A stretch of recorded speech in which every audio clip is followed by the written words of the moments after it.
This podcast a mere 19 days, 18, excuse me, from when we see Oasis in Chicago. And Ben, I can tell from our chat thread, everyone's getting a little bit slap happy about this. We're all getting a little bit antsy, it feels like. Yeah. I mean, I think we should probably, address the elephant in the room being we all are somewhat spread out now. Even, you boys in Champaign don't hang out every single day. But this seems to happen, like whether it's our annual December trip to the Dells or a random occurrence of football game day or concert where we're all going to be around each other.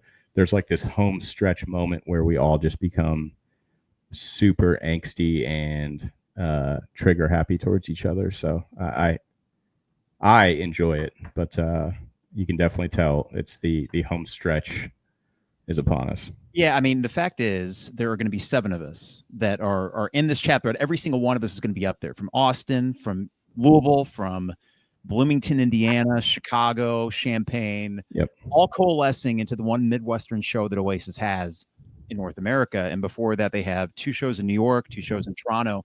This is a one-nighter in Chicago. They probably could have done 3 or 4. And somehow we stumbled into getting tickets for everyone that we wanted to get tickets for. So we talked about that in the previous episode, and you, in our morning chat between me and you, we started a game last week where we predicted how many songs from an album would be played on this Live 25 set list because you are going in blind. Right. Yep. Last week you said 7, I think, of the 11. I've got to look back. I think that sounds about right. I know I had a couple on there that are far-fetched wishes, so to speak, but this one is a bit different, man. Like, number one, out of the gates, this is premature as all get out, but if I don't address it now, it's going to bother me the entire time, so I just got to get it out there. Ranking this damn album, like, Hard. one singular word, impossible, and it's like, holy cow, dude. I mean, it's from top to bottom, there is little to no breathing room in feeling good about the choices that I've executed, but I do feel pretty comfortable in my final result. That said, though, yeah, the Chicago predictions have been really cool for me because through these 2 albums now, as I'm listening, I'm thinking to myself, oh my God, like I've heard some of these live, right? Like through Familiar to Millions or Nebworth and things like that. So you listen to a studio track and you're like, I know the chops this song has live, and that is playing into my prediction of the thought of being on the field at Soldier Field, hearing any number of these songs. And as I'm going through what's the story, Morning Glory, I'm thinking, are they going to fuck around and put every track on this album live? They could get away with it. I mean, yeah. It's so crazy because we will talk about the reception to this album. Definitely Maybe comes out. It's huge in England. And I guess there's a little crossover in America with maybe Supersonic, Live Forever to a lesser degree, maybe. And then this is the album that kind of broke them in America, where they did play a few arena shows after this came out. But what's really weird in hindsight is that this was not some universally praised album right away. That a lot of the critics thought this was kind of a downer. And I understand it in that it's more chill than Definitely Maybe, and there's more colors and stuff. And to me, there's a hint of sadness in this album where maybe there was in the first one. But I don't know, man. It's a murderer's row of 10 full songs, and we'll talk about the Swamp Song and the 2 interludes there, which I like a lot. But I view this a lot of the same way, to use the Dave Matthews comparison. This is to Oasis what Before These Crowded Streets is to Dave. And meanwhile, Definitely Maybe is like Crash, meaning like Definitely Maybe crackles with energy the whole time. Yeah. And this one has certain moments that dial it back, and I think it's all the better for it. Yeah. It's been so cool. The weird thing about it is the point you make on initial reception. I was looking at the dates and everything. So October 2nd, 95, I was traveling to Disney, and I think I talked about this in the first podcast, like my first time hearing Champagne Supernova and Wonderwall. They were both played like simultaneously on this airplane flight, like in-flight entertainment. You could get, your headphones, plug it into your seat, and they had a, recurring. Sorry, dude, my audio is just a little funky over here. So no, you're good. But you did talk about that last week with those two songs were the ones that kind of permeated American airwaves first, and that was your first exposure not long after it came out, and that you would have had to gone back and revisit Definitely Maybe, which is probably the complete inverse of what British fans had. I mean, they had this introduction on a grand scale of like, here's a rock album, the likes of which you haven't heard in a while. And then we get introduced a little bit more to the balladry of Oasis before we get any cigarettes and alcohol or rock and roll star. Yeah. And that's it right there. So I was on a flight and I looked back and it would have been December 95. So winter break.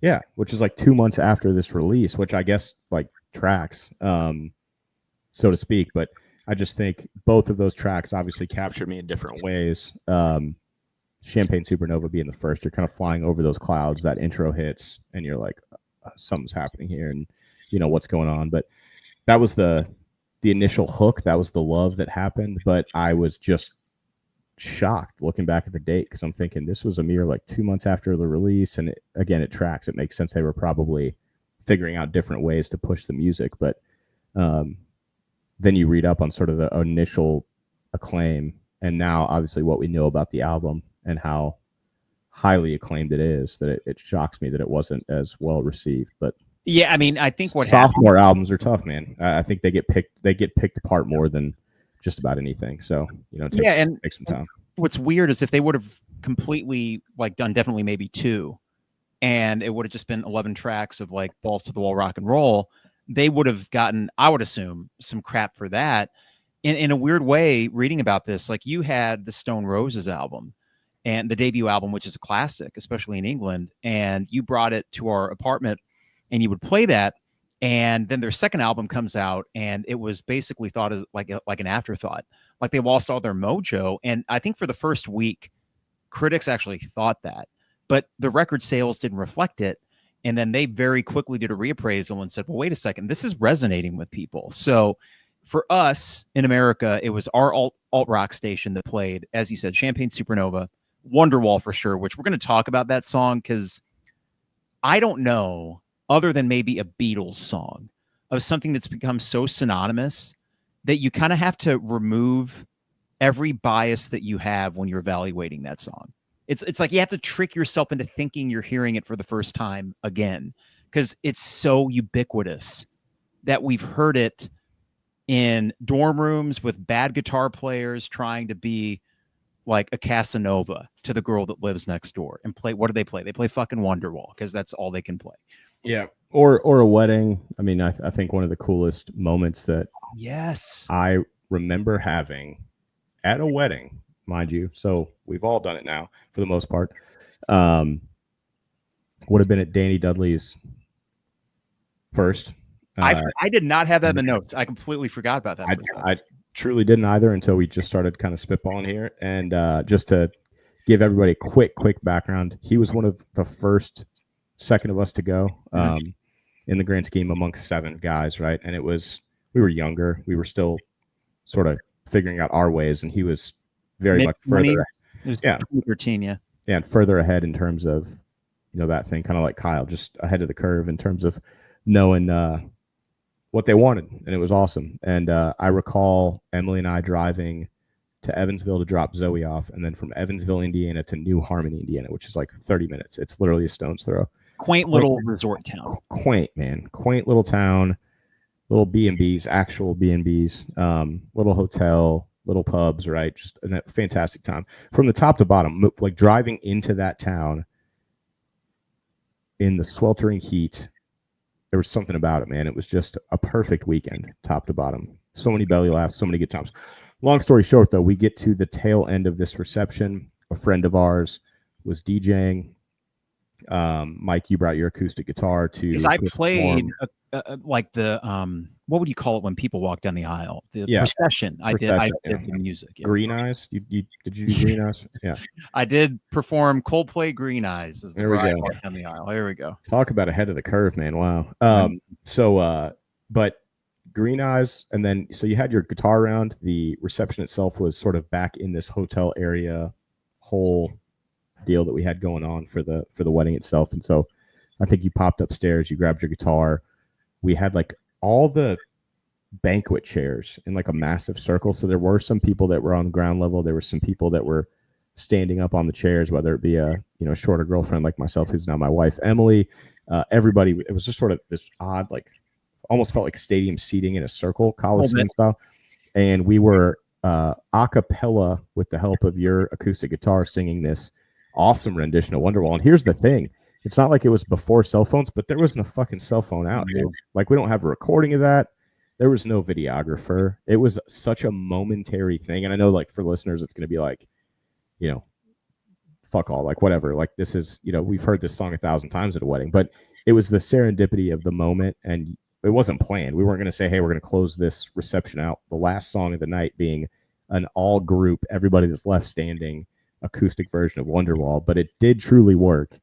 And it was like goosebump ensuing, man. Like, it was just one of those moments where I caught a second wind after that. I think we went up to the hotel and we did like some after hours and kind of all changed and stuff. But what a cool way to cap it off. But you're right. To get all the way back to your point, I had to mentally trick myself, or attempt to trick myself here, in going through this album and then going the length of ranking it, because I'm thinking to myself, just like Stairway to Heaven, man, it's just a fixture, and it's been in my life, in our lives, for so long now that it almost doesn't get a fair crack. So I was trying to be as in the moment as possible in doing my rankings without trying to give it too many flowers for what it's become, for what it is, synonymously as an anthem in and of itself that Oasis or non-Oasis fans know every word of, while at the same time taking that into account and realizing its brilliance. But we do this exercise and we're pretty open about the fact that we try to go through top to bottom and give our initial instincts of what would I be thinking October 2nd, 95. I give this guy 1 through. You don't know at that moment Wonderwall is going to take off like it did. So I tried to be as fair as possible. I think it catches you though. Yeah. And we talked about the first album, the all important track number 3, Live Forever. Right. Mm-hmm. And then here we go again. It's the same pattern where you have 2 rockers and then you get to Wonderwall, and we'll discuss it at length. But I mean, yeah, that is one example though, whether it be that or Don't Look Back in Anger, which is a freaking, football stadium anthem in Europe, and Champagne Supernova, which is an intentional epic, like them trying to do Hey Jude, and just wait until we get to Be Here Now, and we do all 9.5 minutes of All Around the World. Because I have a lot to say about that song, and I actually, I don't know, man. I appreciate when bands are brash and uber confident in what they do. And what's so cool about this album we're about to talk about is they already had that confidence and swagger in album 1. But they added this kind of polish and maturity within less than a calendar year from when the first album comes out to when they record this. It's the same band, but I think it's a pretty crazy leap forward. That's not to say that I might not enjoy definitely maybe more. But I think in terms of musically speaking, like, how accomplished this album is, I think it's probably objectively a better album. Favoritism is what we can talk about when we rank these. Like, I mean, question for you before we get really into this. Mm-hmm. If you had a road trip, and I guess it would depend on what the road trip is for, or who you're with, or where you're going, but what of the first 2 albums would you select first as your go-to? Because that is kind of like the eternal debate, it seems like, with Oasis fans. That's a great question. Oddly enough, I can actually look at my cell phone right now. I have some like preloaded, I guess they'd be considered like hard downloaded songs on the phone, right? And it lets you know, like, it'll have this little green like down arrow if it's been added to your hard library. Right. This is not something I planned on doing. This was not like a thought out thing, clearly, because the only song on here that's hardened to my playlist is Don't Look Back in Anger. So, but to answer your question a little more directly, if I were planning on it, back in the day during the iPod shuffle days, I would pick like 4 or 5 songs from like every album I owned to just throw on like a playlist so that they would always pop up. If we were at a tailgate or at Blue Box pre-gaming, you'd get a little essence of pretty much everything you knew you wanted to hear if you just added like 3 or 4 songs from every album. So I'll have to come back to that. This is let's think on it. This is an interesting one, and I'm with you there. It's hard to dictate between the two. I will say that we touched on it. We touched on Liam's out of the gates brilliance on definitely maybe, but this almost elevates to like a whole new level. And we also discussed it during Zeppelin 2, and like Zeppelin 2, literally. The way that there's almost like this, I'm stepping into the bar. I know for a fact 2-3 hours in, I'm going to know everybody here, but I don't know anybody yet. Does that make sense? Yeah. Liam is like, I'm still going to do my thing. Everyone here is going to know me. We're going to be buddies. I'll buy a round. The music's going to be blasting. We're going to have a great night. I just don't know them yet. By the time you hit that second gear, midnight comes around, you're a different person because everybody does know you now. So I think that just organically bands at this moment, this sophomoric moment, come in and they have the ability to sort of spread their wings just a little bit more. And it comes out a lot in this. There's just a little bit more kind of rubberness to the way that they approach it from the sonic side. Obviously, there's some symphonic stuff that goes on in this album that wasn't present, and definitely maybe, which adds that element. And then also just Liam itself, like himself is I guess on a different level. He sounds different. I mean, he sounds like someone that has fully grown into his voice. There's those moments, and definitely maybe, where it's sunshine, where he's still kind of pulling from his influences. And on this one, he is fully Liam. Any move or any vocal tick that he has seems so natural. And the cool thing is, and I don't know if you've checked these out on YouTube, the 30th anniversary, or I guess it would have been the 25th anniversary back in 2020 during COVID, they did a long interview with Noel. And this is when the brothers were still not cool. And he many times mentions how Liam was just ridiculously good at picking up a vocal melody and nailing it in like one take. And this album in particular, and they have some cool footage of it on the Supersonic documentary, which we mentioned last week. And I think that the biggest leap forward, the discussion would be, is it Liam's voice or is it Noel's songwriting? And as we get into the songs themselves, we talk about what could have been on this album, but they elected to just shelve for B-sides. And those two are freaking stone cold classics. However you slice it, this band was untouchable in 1995. And this album, at its minimum, is just a reflection of a band that is at the peak of their powers. I'm excited for this one. I can't wait till Be Here Now, when they are clearly too coked up. Yet I still love it. But this is a part of a run of just whatever they touch was gold. Yeah. And I'm excited. I'll end on this right before we hop in, then we can get to it. But I also had sort of an epiphany that I know hit me during our Zeppelin miniseries, and it kind of came back to me during this album specifically, that if you think back to vinyl releases and then CD jewel releases, right?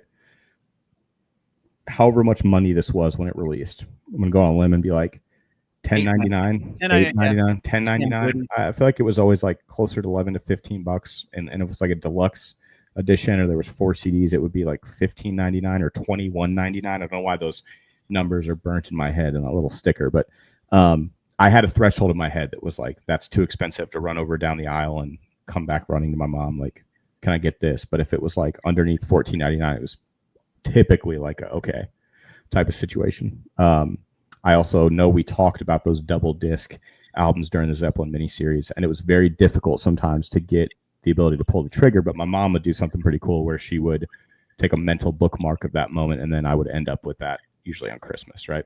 Anyway, point being here, in the days of streaming now, where we are paying a subscription price for unlimited access to pretty much everything under the sun, unless, of course, you're like Garth Brooks, who doesn't release his catalogs. You get it all. I can't discredit any album that we have discussed to date because we are discussing Zeppelin and now Oasis. It's very difficult to do so. But in the age of 1995, with a monumental album like this, and then the reception and the historic reception, do you get more traction and more memorable reasoning behind how good these albums are because of the way they were purchased back then, and the fact that when you spent $10.99, $8.99, whatever it was on this, you got all 50 minutes of it unapologetically over and over and over again. To whereas now, if What's the Story Morning Glory came out, you're quickly going to see which ones are played the most. Those are going to go in the algorithm. Those are going to get blown to you, to people that have never heard of Oasis before. They're going to continue to boost sales and singular listens on those one tracks. And it skews the way that people look at the albums, to whereas some of the stuff, Hey Now, Don't Look Back in Anger, some of these tunes would organically just fizzle all the way down to the bottom, right? Just out of way of the times. So my question is, do you feel that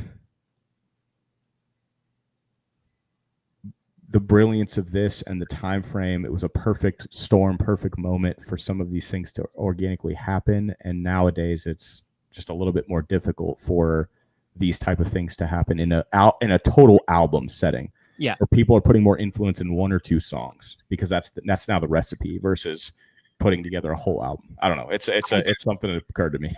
No, I think the 90s were a sweet spot for albums still mattering.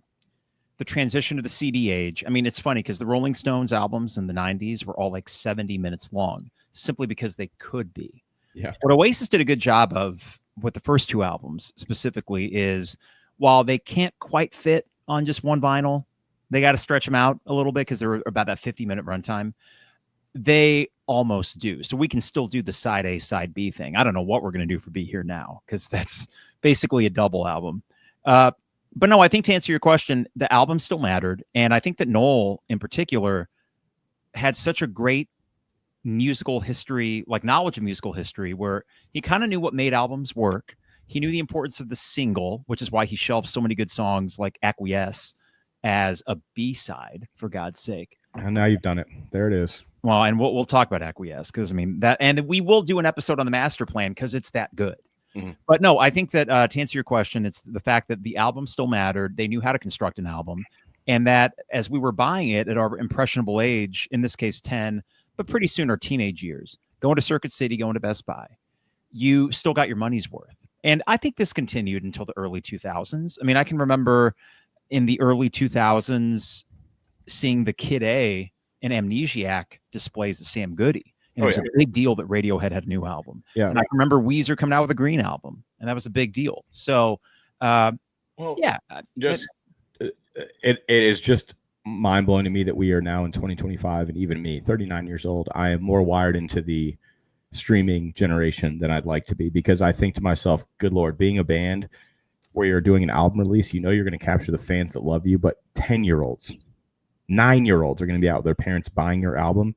And unlike some of your tried and true fans, like, think about it, Mike, when a Dave album comes out today, we listen to track one all the way through. We do it because it's our style. It's what we do, right? But 9-10-year-olds are doing it because it's all they've got. Like, they were holding on to every single minute of this album because they would get home and it's like, I just bought this new thing. So as a band, you're like, what do you want? What more would you want than that, man? It's like, they're not skipping through. They're not looking for what their friends are sending them on Instagram reels and listen to this, man. You got to hear this one song. No, dude, it's they get home. There's no distraction back then. 95, it was, I'm listening to this thing top to bottom, then I'm listening to it again and again. I may burn it and give it to friends. I may let somebody borrow this damn thing. Like, what an amazing time. Like, this album took me right back there, dude. So like, I'm sitting there listening and I'm just like, I remember so many moments in my room when my parents would actually let me play this in the car on I would take regular train trips. It tickles me that Kara's hopping on the train to come up to Oasis, because 3 times a year by myself at a very young age, my parents would put me on the business class dining car.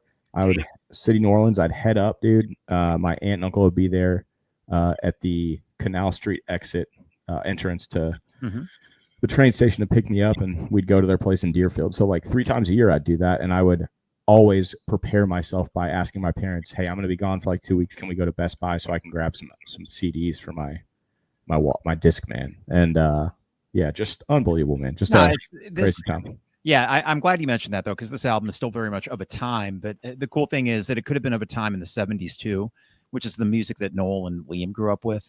And yeah, I think that if we are so lucky is to get one more album from Oasis, which I feel more confident about the way this tour is going than I did maybe before, that they would construct it in very much the same way, and that their listeners and their fans, while like you and I are getting more adept at the streaming thing, are still excited at the idea of picking up an album by Oasis. So I would love to see that and get maybe one more, and it would be my first, for example, and probably yours as well to an extent, of getting a fresh Oasis album and truly appreciating the significance of that. For sure.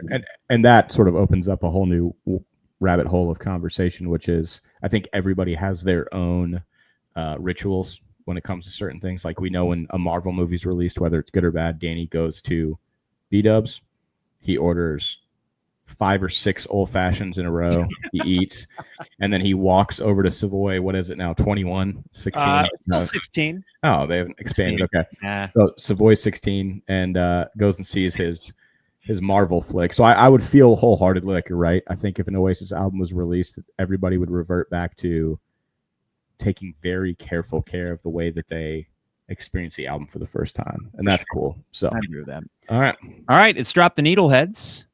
You were listening to our series on Oasis champod Supercasta in honor of Oasis and the Alive 25 tour that we're about to see here in 18 days upon this recording. But you'll be getting this probably, oh no, I know. When this releases, Ben, we'll be 9 days away from Oasis at Soldier Field. But Drop the Needle Heads is where the bourbon flows, the records spin, and for this series, champod Supercasta, the takes or the breakdowns are as layered as Noel Gallagher's guitar parts on Be Here Now. I'll do better next week with that. I'm Mike Carpenter, also known as Schmiggy, and that's Ben Yates. Yahtzee. That's me. You didn't do the yow. Yow. Clip some sounds. Let's dig into this here. So lasagna. I need to come up with like good Digsies, which was your Dustiest Crumpet. I'm sorry, dude. But you know what? I will say this right now. My Dustiest Crumpet for this album, before we get any shit, I still wholeheartedly enjoy. There's no weak tracks. And by the way, when we get to that, we're going to leave Swamp Song instrumentals. We are not going to rank those. Is that fair? Like everything, I'll rest you easy too that my ritual, get all my shit done, and then I do the deep dive on looking at some online biases of certain albums, you know. And Reddit's great because you go to Reddit and it's like all you got to do is I'm not afraid of seeing any spoilers for the current tour on these old subreddits for certain things, like what's the story Morning Glory, because it's just endless responses of people ranking this thing and the songs. They're doing what we do and they've done it for years. And it's, dude, there is not one single ranking that is the same as one above it. They're all the fuck over the place, dude. So how could they not be? I think that this album, I think it speaks for itself. Yeah, well, because the very nature of the songs, I think it just lends itself to everyone that listens to it is going to walk away probably with a different favorite track. They're going to walk away with one of the more acoustic, slower songs that resonate with them more than the other. And it's a really rich musical album in a way that definitely maybe as fun as it is and as classic as it is, I don't think was to that degree. But anywho, Oasis releases definitely maybe at the tail end of 1994, and they are becoming instantly huge in England. So some background on this album, their second. So it's May 1995, definitely maybe, still selling a bunch of albums. It is critically well regarded, and Oasis decamps to Rockfield Studios in Wales, the northern part of England, with producer Owen Morris.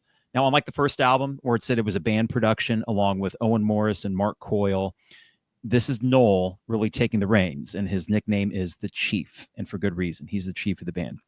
So they finished this, according to Owen Morris, in 15 days. That's it. Basically a track per day at Rockfield Studios. And this is in the middle of Britpop really becoming big. I got a question for you because I don't know a lot about this band. I know of them, but Blur. Did you ever listen to Blur? Or Fuck have yeah, you? dude. That's a loaded pistol of a question, man. Because with Blur, you also get Gorillaz. Not sure you like the lead. No, I know Gorillaz more than that's the thing. I know them more than I know Blur. Sure, yeah, but Blur. Let me take it all the way back here. Champaign Country Club, right next to your crib, not too far away. I was lucky enough to have some friends growing up that were members. I was members to Indian Acres. I was not of that priority to be at Champaign Country Club a lot. But if I would go with shout out Chris Wingo, I would go there in the summertime, dude. And it was like this summer. I mean, it was like between like 93 and 97. I was just, always looking for something to do in the summer, and your parents would like ship you off with another family and you'd spend the day with them or whatever. Mm-hmm. And certain Blur songs, God, dude, this time frame, then when you look back, like Space Hog, Oasis, Blur. What's the name of the Space Hog song?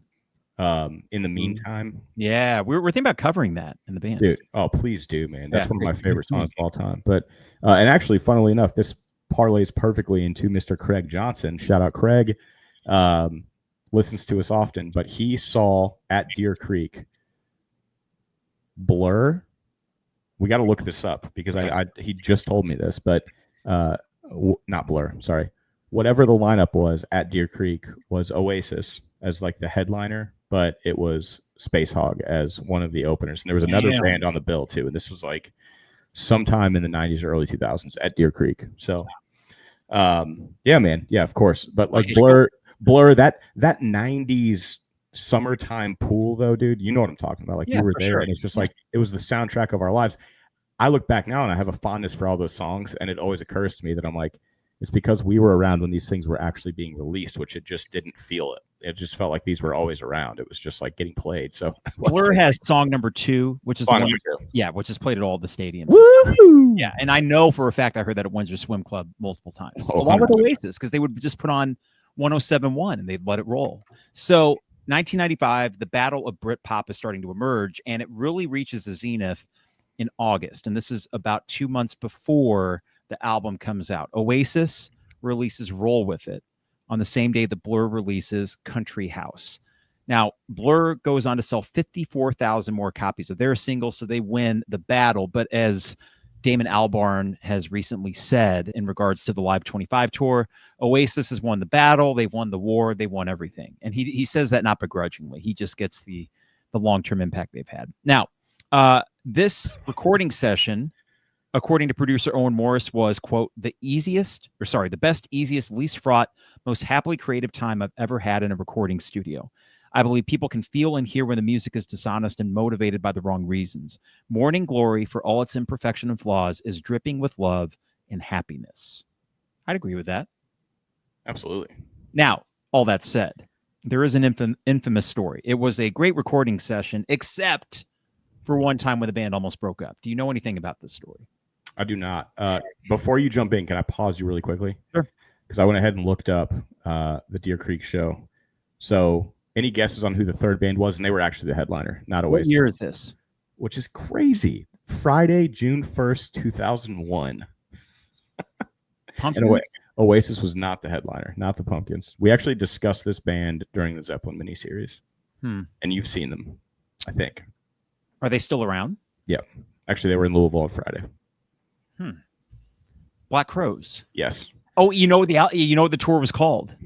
The Brotherly Love Tour. Yes, there you go. That's what Craig said. So it was Space Hog, Oasis, and the Black Crowes. Yeah. And Space Hog opened up. Okay. They closed the set after 7 songs with In the Meantime. There you go. Oasis, Go Let It Out, Columbia, Morning Glory, Fade Away, Aqueous, Gas Panic, Cigarettes Now Call, Step Out, Slide Away, Champagne Supernova, Don't Look Back in Anger, closed with I Am the Walrus, and then Black Crows came on for 14 songs at Damn. Deer Creek in 01. That'd be awesome. Yeah. That would have been a lot of fun.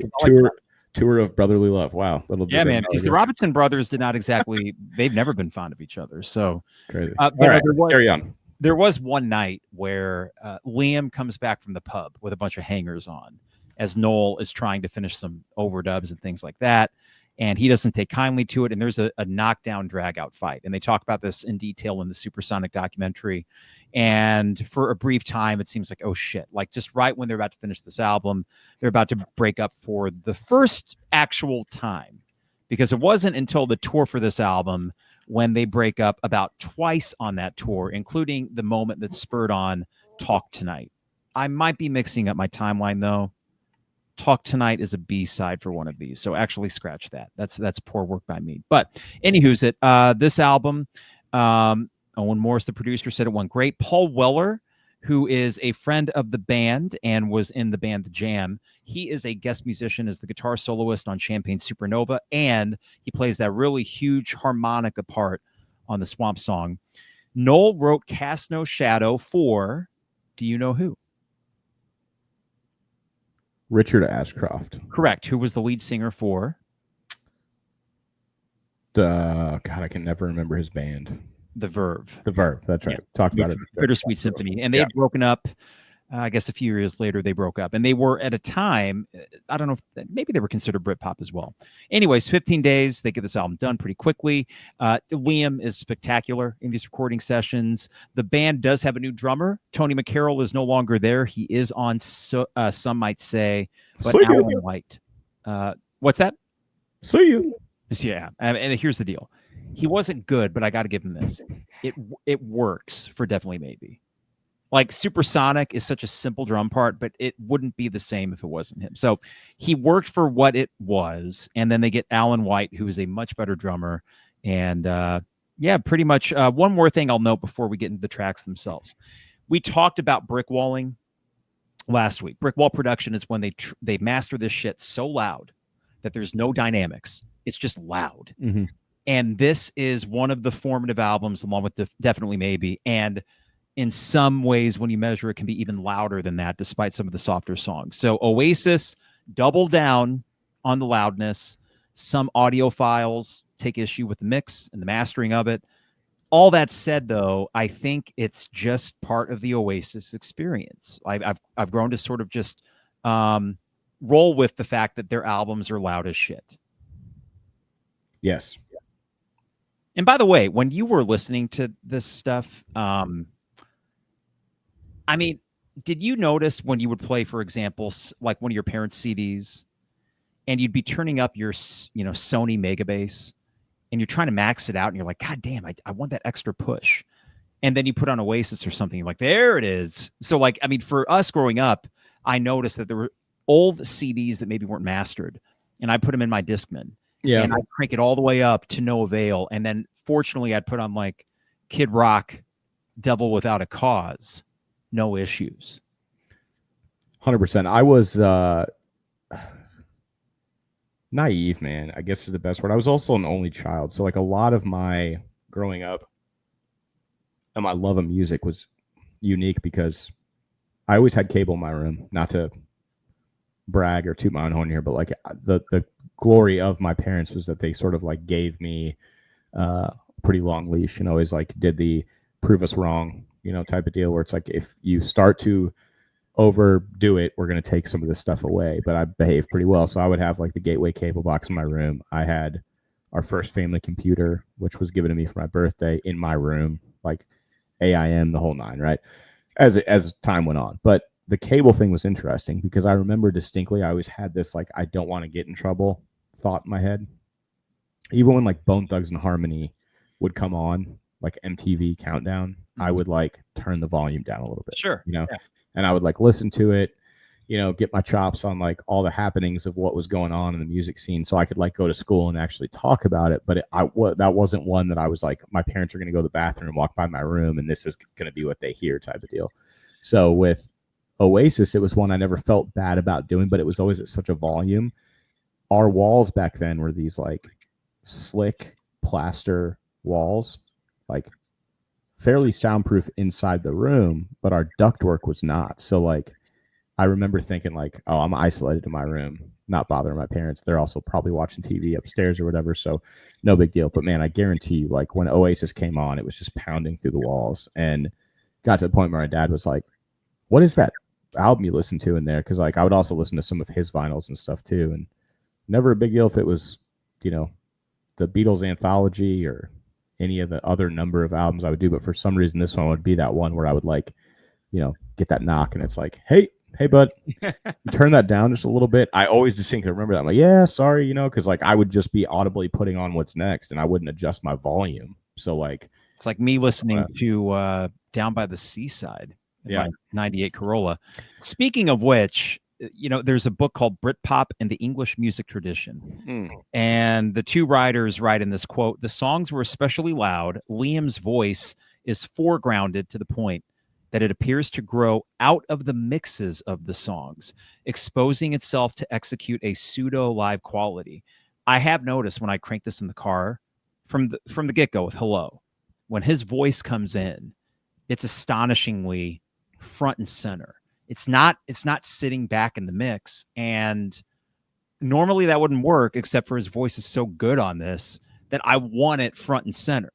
So I don't know. That's just a cool note that kind of matches what you were saying. I'm sure that from upstairs, as they're watching NYPD Blue or whatever, did they watch that? I don't know. Yeah, West Wing, Blue, sure, was all the things. So that they hear Liam's voice first and foremost, because it's not like the bass. Your subwoofer is working on this album, but not like crazy. It's all the highs and the mids and the vocals and the guitars. It's so funny we talk about this because I'm just putting in perspective right now. If I ever happen to like be sitting there with Emily catching up on any number of shows in our current climate, and I hear from like Brooks's room that he's blasting something that is as epic as like this, I'd be like, Emily, I'm gonna probably go hang out with Brooks for a little bit. Like I'm gonna leave this show behind and go hang out with this kid who's clearly got something going on here. Because Jesus, like, you know, they were just letting me be down there, and I was just rocking out. But just like you with Down by the Seaside, it's like maybe I need to actually like take some time to hang out with this person, because I think that would be the way to go. I mean, shit, dude. If and think about this too for our parents. I didn't listen to Oasis when I was a kid, so I wonder how my dad would have taken. I think he would have liked it, you know. And there was a universal quality to Oasis where they were very much for the teenagers and the 20-somethings when the stuff came out. But I think that there is, I don't know, man. There had to be 50-some-year-olds that were going to the shows just as pumped as anybody else back then. And I think we're going to see it when we go to Chicago. I think the age range of people that go to an Oasis show is going to be especially wide, because it just has that kind of quality that I don't care what age you are. You'd be like, you could be a grandfather. Yeah. Hear your kid playing Oasis and say, that's good shit, you know?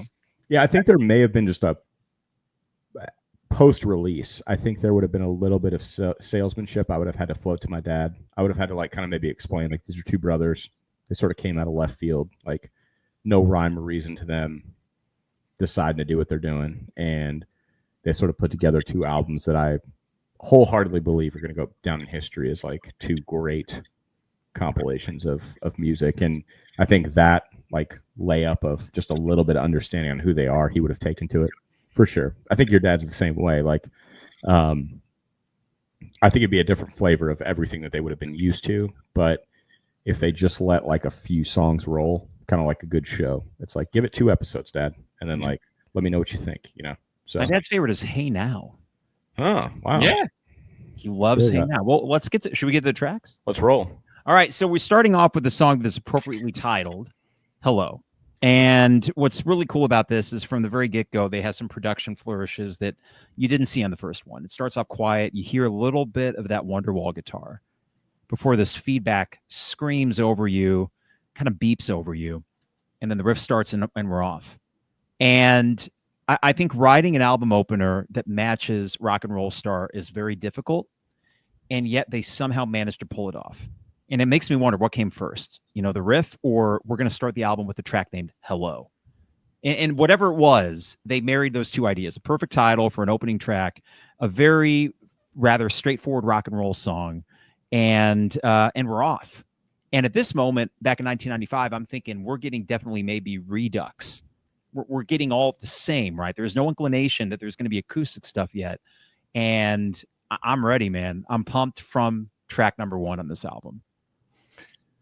Yeah, this is not when I mowed the lawn to, but I was driving the very next morning after we cut Definitely Maybe, and I went to get coffee, and tried and true, threw on the album and started. And I'm like, I just remember, I think I messaged you, and I was just like, fuck me. This is going to be difficult. Because right out of the gates, daydreaming the night before, as we go to bed after cutting Definitely Maybe, I'm thinking, all right, let me do a mental jog real quick of what tracks I do know specifically from What's the Story, Morning Glory, without looking at a track list. I'm not looking at Wikipedia, not doing any of that yet. And I wake up, and sure enough, dude, I get in the truck, head out to get coffee, and Hello smacks me in the face. And that's when I messaged you. I was like, well, this is going to be fucking hard, because that's one that slipped my head, and I love it. So well, it's so cool too how I don't know how they got away with this. The blend in of Wonderwall. Well, that's cool. Talk about that, and then like the feedback. The intro is cool, but I was gonna go right to the outro as well. The fact that they crib, I should say, something from a Gary Glitter song. And you know Gary Glitter, right? No. Okay, so Rock and Roll Part 2 is the song that you used to hear at stadiums for football, basketball games. Hey. Oh, yeah. Okay, so Rock and Roll Part 2, he was a glam rock guy, Gary Glitter. He had a song called Hello, Hello, It's Good to Be... I forget what it is. Oh, yeah. But this all got a little tricky after some things came out about Gary Glitter. Essentially, he was into kids. Uh-oh. Yeah, not good. Child pornography, child sex abuse, convicted of that in 2006. And notoriously in the movie The Joker, or just Joker, sorry, with Joaquin Phoenix, they have Joker dancing on these long steps to Rock and Roll Part 2. So he's Gary Glitter, you say the name, it's Bill Cosby adjacent. Like, you want nothing to do with him. But when this song came out, this was a nod back to some of the glam rock that Noel grew up on. He loved Gary Glitter. He loved the band Slade, was a huge influence on Noel growing up. And they just do Hello, Hello, It's Good to Be Back, It's Good to Be Back, which is directly from that track of Gary Glitter's. So the fact that they could get away with that, and so often did, whether it was the Coca-Cola song in Shaker Maker, or just straight up taking a lyric from Gary Glitter, and people just said, oh, that's cool, as opposed to, I know some probably did, but not many, oh, they're just stealing. I mean, do you think there's something about the more confident you are, the more shit you get away with? I mean, is that what Oasis was able to do here? Oh, yeah, dude. I mean, fake it till you make it, but they weren't faking anything. So I think it's just one of those things where they set the tone. They had this swagger, which they still do to this day. They're unapologetic. So I think it's one of those things where who would have been the person that would have stepped forward and said anything anyway? Who's that going to be? Gary Glitter? Probably not. They were self-aware about it. Yeah. They talked about it in interviews. Dude, he is still alive. I know. 81. Looks like a X-Men character now. Very much so. Yeah. Crazy hair. And the thing that sucks, no hair. Oh, you mean his goatee? Oh, he doesn't have hair anymore, does he? No, he's bald. Yeah. He looks like Professor X a little bit. He looks terrible now. Now, one last thing about Professor XXX. Well done. I think that can't air this. There was a couple more tracks on that before you jump, though, that I realized, which was it sort of bodes to the. Sorry. Are you talking about tracks on this album that were influenced by others? Yeah. Yeah. I just went down that rabbit hole quickly whenever you were talking about him, because I remember, I feel like he had a track on Jock Jams, Gary Glitter. Jock Jams and Jock Rock. Don't forget Jock Rock. They both had Rock and Roll Part 2. There you go. They did. There's another one of his that was eventually covered by Joan Jett. I think it was Do You Wanna Touch? Yeah. Do you wanna touch? Yeah. Do you wanna touch me now? Yeah. Which is all the more creepy given the circumstances. But one more thing about Hello that I had. The obsession with weather. Sunshine. Yeah. Nobody ever seems to remember the weather can make or break your day. Why do you think that's a motif with early Oasis lyrics, The Weather. I am so glad that you asked this, because I thought the same thing as I'm giving this a listen, and I'm like, you want to know what I thought about? I thought to myself, how can you connect with every single human, black, white, Asian? It doesn't matter, dude. Like there's weather affects everybody. A sunny day does, just like a rainy day, a winter day, right? And I think that they cracked the code on being able to not overcomplicate what they were doing on a face level value. So, like, if you ever dive deeper into the lyrics, like "Cast no shadow," for instance, as he faced the sun, he cast no shadow. There's a whole lot of heavy shit going on there, but in its simplest form, it's about the weather and whether or not you cast shadow. And I think, like, you can interpret it the way that you'd like it to. And we talked about it with Zeppelin as well, not to completely always rehash that, but I think, to me, sonically, it's what you feel, not the research you do into what the song means. I agree. Yeah. And I think they had the recipe, man. I think Noel had the recipe for leveling with just about everybody. Rich, poor, black, white, didn't matter. Like, he knew that he was going to cut everybody from the rich and wealthy to the working class. And I mean, dude, look at the people walking through the gates of their shows now. Yep. It's not a cheap ticket to get. Even if you got it on release day like we did, it's definitely not a cheap ticket to get secondhand. And you pretty much are going to see every single walk of life come through the gates at Soldier Field. Yeah, so celebrities, wealthy, poor, like they literally figured out a way to crack the code and get in front of everybody and do it eloquently too. I don't think it was as intentional as I'm making it seem. This was just my theory, is that what's a really easy thing to talk about if you do it well, and it's the weather. So yeah, and I think it's also this is why their lyrics work, is okay, they're universal, as you said, and that if you really wanted to drill down to it and get like literal, they were from Manchester, and the further north in England you go, the less you see the sunshine, and the more you probably value it. I know that's the most literal reading I can give, but that's the cool thing. I think what Noel was really good at was probably taking literal things that happened to him, but writing in about it a way that I mentioned Tom Petty last week, writing about it in such a way where whoever's listening to it can transpose whatever's happened to them on top of those lyrics. So that you get from track one, hello, it's good to be back. It's good to be back. Intentional album opener that works in the slot. And then they move on to the track that didn't quite win the battle of Britpop, but it's still a good track anyways. Roll with it. I don't know how to start with this. It's catchy. It's fun. Do you think we'll see this in Chicago? I'm trying not to divulge anything, but I mean, yes. Okay. Safe bet. For the record, I'll just get this out there now so you can mull over it as we're going track by track, but I've already totaled out the number of songs I think we're going to hear from this album. Okay. In Chicago, mind you and all the listeners that we were not doing the 2 untitled / swamp interludes as our ranking. So we have 10 tracks as opposed to 12.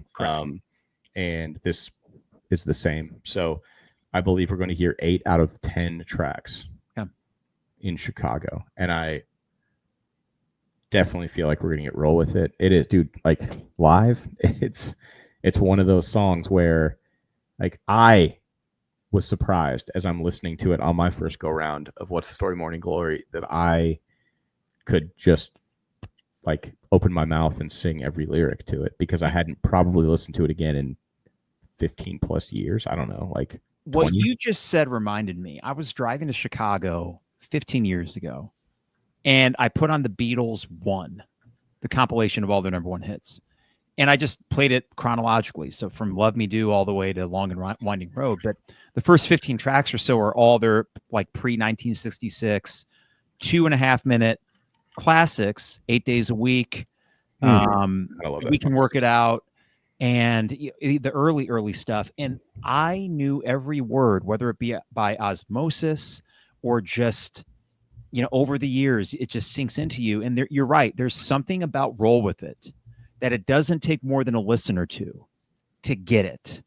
And then by track number, the third time you're listening to it in your car, it's just innately like, it, where the lyrics are going to go, this is the bridge. And in that way, I don't think it's one of their very best songs, but I think that it shows just how good they were in 1995, that he could just shit this out without a second thought. And he went on to say, he said, we chose the wrong song for our Battle of Britpop. It should not have been Roll With It. He doesn't think it's that great of a song. And yet I'd say, well, dude, if that's your weak track, or so to speak, that came out in this recording session, you're doing pretty good. Yeah, I agree. The rhythmic and riff callback that I get from this song is very T-Rex ish. Yeah, I could see that. And it's like, it's just a sort of swing in, but like also the harmonies, man. I don't know. It's so catchy, and it's a catchy sleeper, if you will, because again, like if you ran up to somebody abruptly, like you ever see these people on YouTube, they like run up to somebody wearing like a Tool shirt? Yes, yeah. They're like, name 3 Tool albums. And they're like, shit, fuck, I can only do Lateralis. What am I missing? Yeah. Or they go hard. They like will just shun the guy and go straight through like track lists for every album. But sure. I just feel like if you ran up to somebody wearing an Oasis shirt and you're like, name me 5 Oasis songs off the top of your fucking head, they'd be like Wonderwall, Champagne, Supernova, like just go through the gauntlet of the tracks. But Roll With It to me is like just as memorable, probably because I just wore that CD out. But again, man, like I said, I'm just cruising like you were with the Beatles, and I just like, out it comes, just sipping my coffee, and I'm like, surprise myself. I'm like, and then I start to go through the Rolodex. I'm like, what is this? Like, what was it? Just listening to it in my room? Was it listening to it on the train ride? I can't pick those memories out. So it must have just been innate, like as I'm going through the CD and letting it roll, that, no pun intended, that it caught me, and I just listened to it enough that it just became part of my my brain. But it's weird how that works. You mentioned T-Rex, and I'm imagining Mark Bolan doing, "You've got to roll with it." Yeah. You've got to, and meanwhile, it's got like the toms beneath it. So there's a song on Electric Warrior called "The Motivator." It's got love the Motivator. Yeah. Love the way you walk. Boom, boom, boom, boom. So I'm imagining that kind of groove with Roll With It. To be clear about Noel Gallagher's thoughts on this song, and this may surprise you come August 28th when you're at Chicago, but in 2019 he did say, this song and Country Life by Blur were shit. He suggested that a chart race between Cigarettes and Alcohol and Blur's Girls and Boys would have had greater merit. Quote, Roll With It has never been played by anybody since the band split up. So that was 2019. And that's true. Neither him nor Liam really played it. But regardless, it is, I think, a really good track too, because it's bouncy and it's fun. It's got an easy chorus, easy to sing along with. And then anything more for Roll With It? Or do we get to the big kahuna now? One last thing. Sure. Another thought that hit me as I'm listening to this song was, I don't try to compartmentalize bands or put them in like a cookie cutter genre if I can help it. And I don't even think this genre existed in 95 per se. It did. It existed. Let me take that back. Sorry for anybody that's going to get bent out of shape over that statement. Chill out, people. God damn it. Desert rock. In its purest form nowadays, it would be somebody like Queens of the Stone Age, that type of deal. So, Fu Manchu. Tracking with me. Yeah. In the earlier grunge days, it would be like the Trees, right? Mark Lanigan, like that type of genre. But this song brought me there in its underlying form. It's eloquent in the way it delivered because it's Liam. So it's like a little, not lyrically or like vocally what you would expect to hear from that type of thing. Like Josh Homme's not going to be hitting Liam levels of vocals, but at like if you isolate no vocals at all and you just listen to the track itself, I'm like, this is fucking desert rock, dude. Like, which I think is awesome. So what I'm getting at is this song is what wakes me up to the fact that I don't think they were putting themselves in a box. Correct. They were doing whatever the fuck they wanted to do. And Liam was consistent. So it worked.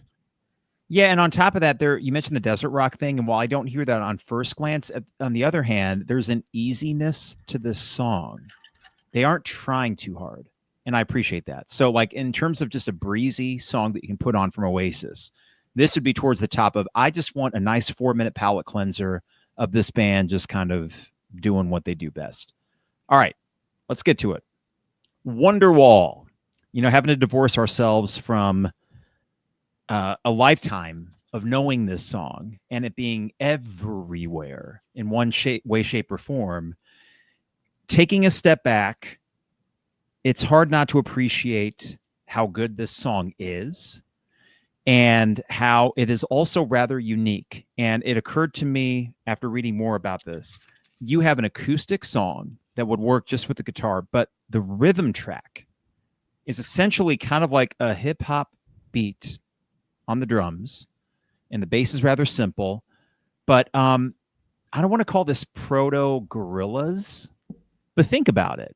Like if you added some treatment to the drum part and made it sound like a loop, with some like crackle from a vinyl record or something, would it not have kind of a hip hop rhythm track to it underneath an acoustic guitar track that sounds like any maybe folk ballad that you've heard? It's just a really interesting way that they married those two things, and it became an instant classic. I could see it. And also DJ that I used to MC for here in Louisville, DJ K-Dog, who's still kicking. He's doing the rounds. He's actually probably one of the more better known DJs in city of Louisville. He's like our football and basketball stadium DJ now. We have those. And he also is just... That's like a thing now. Yeah, and he's also just fully around the scene, not to crack him. That's no shame in the game there if you get those type of gigs. But what he would do before it was really a thing is he would play remixed like videos of the tracks that he was mixing. So he would have his own video montage of tracks that he was doing.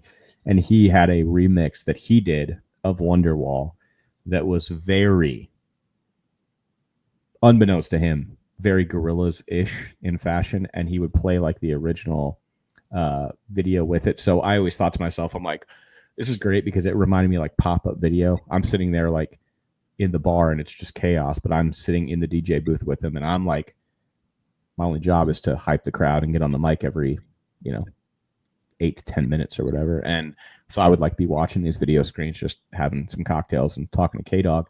And that video came on. And again, like right now, like when was the last time I watched the original like music video to this damn song? And I remember it because I would every single school day. I'd wake up and I'd take a shower and I would watch VH1 and MTV channel 52 and 53 and bounce back and forth to the top 10 countdown before I went to school. So, but yeah, man, it's got a perfect BPM, as the DJs say, to sway and bounce to, and it's so remixable.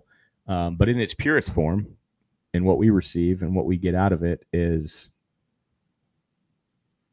I don't want to just powder coat it, dude, but it's fucking perfect, man. I mean, it's like, I agree. It is a perfect song. And I'm not saying that because of this podcast. I'm not saying it because of the artists that we are currently doing. I'm not saying it because we're going to see them and this song, God damn it, in 19 days. But it's flawless. It's literally flawless. I could play this song for my 4-year-old. I could play it for Brooks, my 2-year-old. They would love it inherently because it just makes the soul feel good. And I, like I said in the beginning, I think it has unfortunately gotten lost in its own sauce because it's now become such a pop. It's so iconic from the pop culture standpoint that you almost get an eye roll now, depending upon what setting that you're in if Wonderwall comes on. But if you do it right, and like I mentioned, the bar that I was in, there wasn't a single person in that place at 2 a.m. We would close at 4. That wasn't belting that at the top of their lungs because the moment was perfect.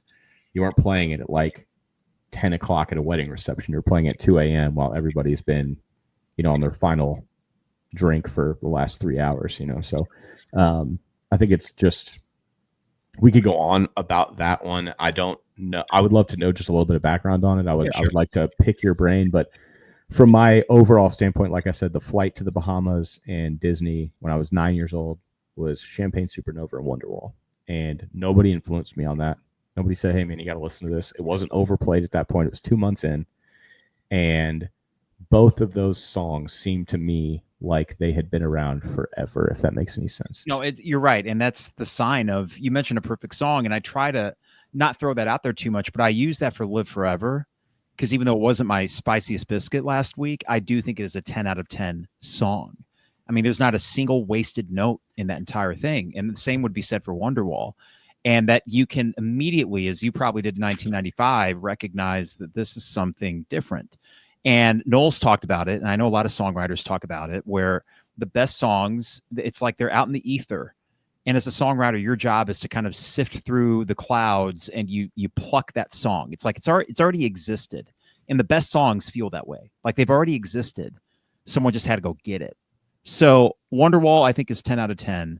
I don't know if that's going to be reflected in my rankings because it was harder to divorce myself from how it's been everywhere my entire life. All that said, when you look at the three main parts of the song, the verse, easy enough. It's the main guitar riff. I think that the bridge, or not the bridge, let's call it the pre-chorus, but all the words are winding, that sort of minor key pre-chorus that they do into the chorus itself are A, B, C, three perfect parts of a song that fit perfectly together. But on top of that, here's what makes this song better than any of them. Noel famously told Liam, all right, don't look back in anger, Wonderwall. I get to sing lead on one of these. And then initially Liam was like, well, don't look back in anger. I want that one. You can have that acoustic one. But then I think the producer, Owen Morris, told him, Liam, Wonderwall is going to be like a huge hit. And Liam was like, shit, I want that one. So he took it. And I think it's Liam's vocal that keeps Wonderwall from being anywhere near trite or too sugar sweet. That vocal is unbelievable. If you think, and there's just this sort of, I don't know how he does it. He just keeps it from becoming a lame ballad when it's probably just a couple notches away from maybe becoming that. Even if Noel's done good versions of it, but it's not the same. It's got to be Liam singing that song. No, you're right. And like other songs that Liam does, I think he has the runway to be a little bit more experimental and stretch his chops, because sonically and musically it's so loud. That brick wall, that we talked about, that doesn't exist with Wonderwall. So like it's, instead of stretching and overdoing it, he is kind of also holding back but releasing in such a way where he's a true vocalist. Number one, how many times have you seen this damn song try to be executed? And it's like, it's just the only times I've seen it executed perfectly is whenever whoever is on stage decides to get the entire bar or the entire crowd singing with them. And then it becomes like a team effort. But one singular person I've never seen knock this thing out of the park. So you're right. I mean, his delivery, the space in the song, the rhythm of the song, it could have been god awful, I guess is what I'm getting at. Like it could have been a flop. You know what? Here's my thought. It could have been Wagon Wheel. Yes. It could have been like, it could have been a shtick. Yes. Where it could have just been the sing-along song in the summer, but the way he does it, this is what blows my mind.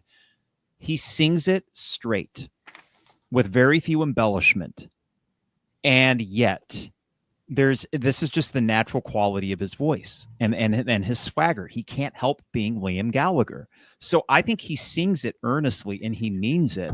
And yet he's not trying anything too fancy. He's being himself, and that is propelling the song forward. I think he would make Wagon Wheel a more compelling song, because I'm sure you guys played that at the bar late too, and people sang the shit out of that, just as they did Wonderwall. And there's nothing wrong with that. I just think that Wonderwall is a notch above, because as a song, it's already perfect. But in the wrong hands, like even perfect songs can be in the wrong hands, it could have just turned into a pop tune. and Liam keeps it from becoming that. One more thing I got, the piano at the end of it. Da-na-na-na-na, da-na-na-na-na, just that. And they added that on top of the existing mix. It was a late add. And you know what's so crazy is they were big, and Noel was at least, U2 fans of Octung Baby. You know at the end of one, when there's this guitar part that goes bow down, bam, ba down, down, down. Like the Edge added that right before the album goes off the pressing. Okay.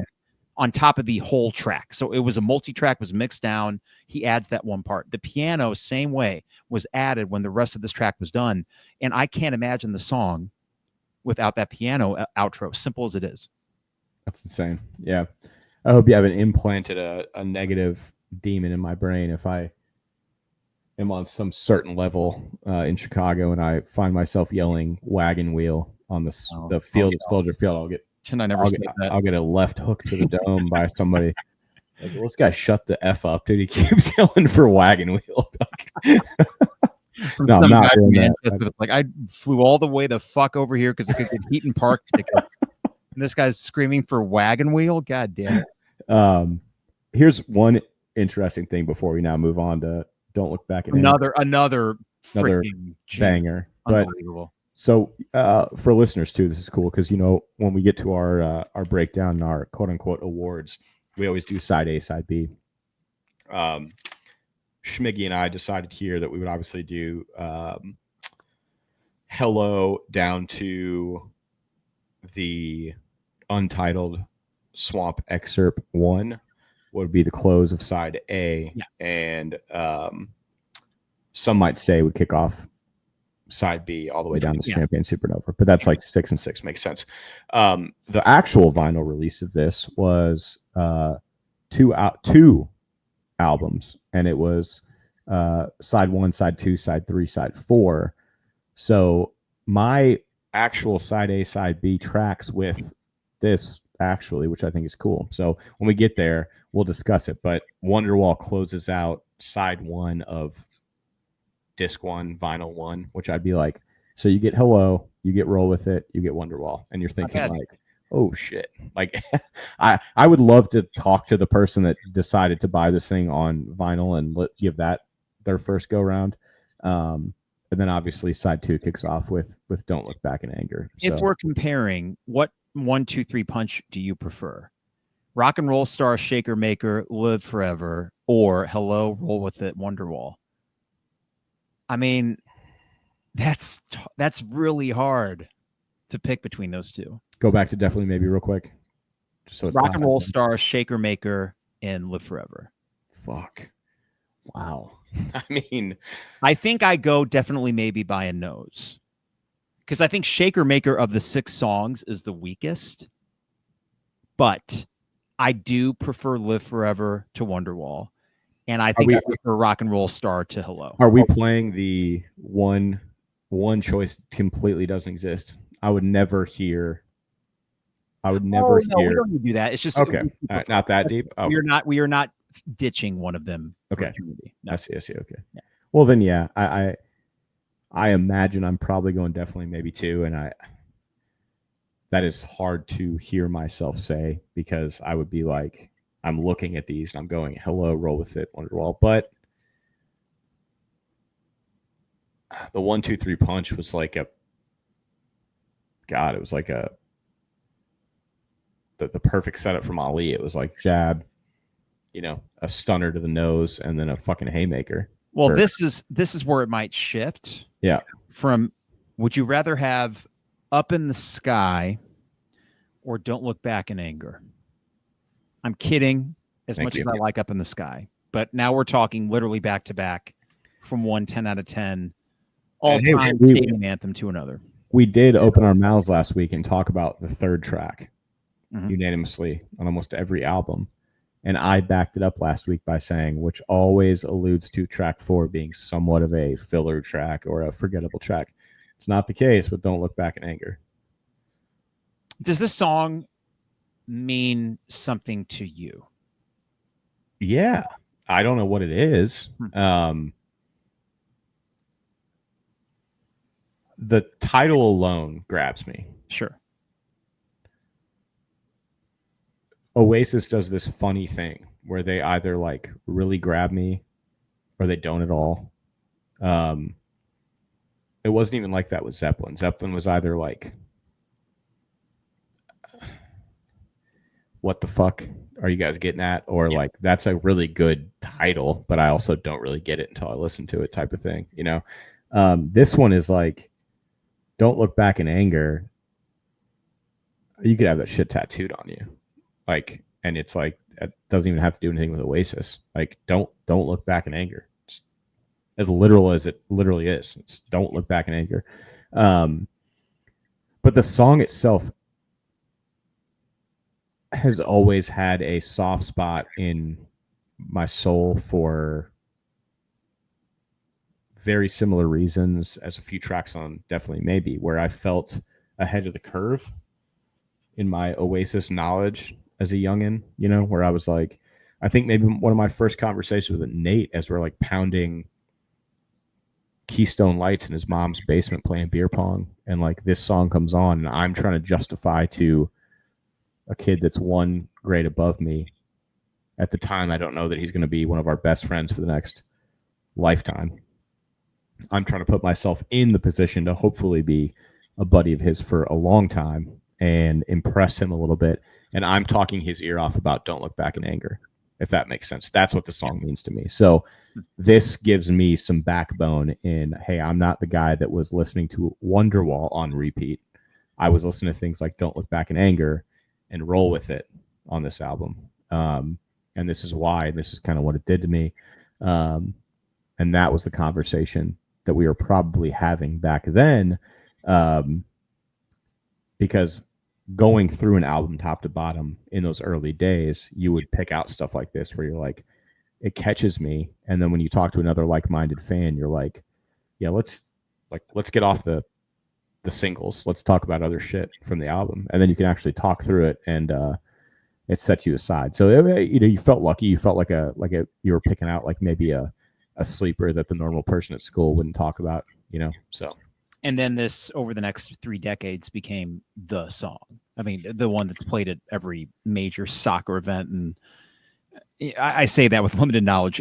I'm going to say things during this series that show how much of a, you know, how much of a naive I am when it comes to British culture. So I do apologize for that. However, I know that this has become synonymous with a lot of things over there. And the thing about the song is that you mentioned the title. It grabs me, of course. And it's a saying that's been around forever. Don't look back in anger.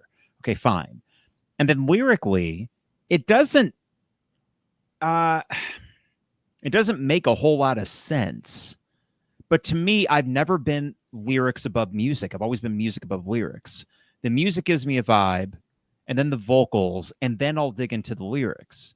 So the fact is, the first two of those three things work for me. The music and the vocals are great. And Noel's voice, I think, works particularly well with this.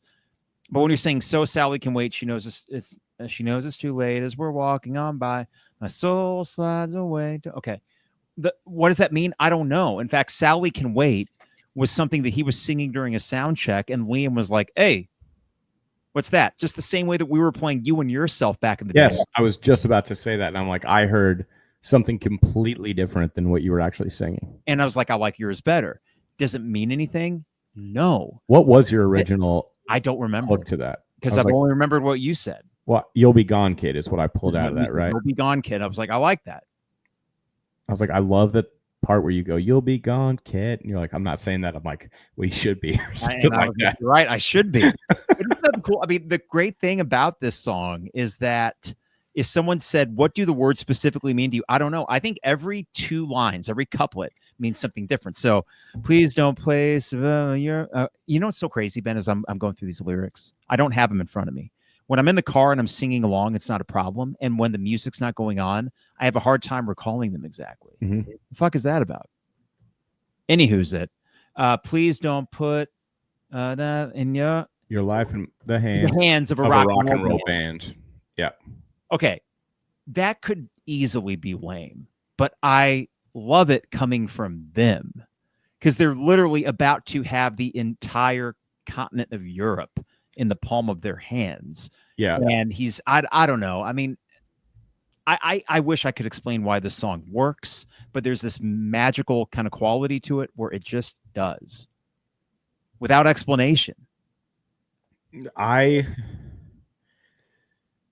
This just brings up a thought that I had too. Like, so we just brought up Nate. We'll probably bring him up a ton more over the next couple episodes, and hopefully he will be joining us on our post-show bonus episode of this. But Nate is our buddy. Nate lives in Austin, Texas. He is tried and true, probably the biggest Oasis fan that I know and have known in my lifetime. And a lot of the reasons that a lot of these songs have extra stick to them because they mean something to me because I probably heard it for the first time on Familiar to Millions or through Nate's guys.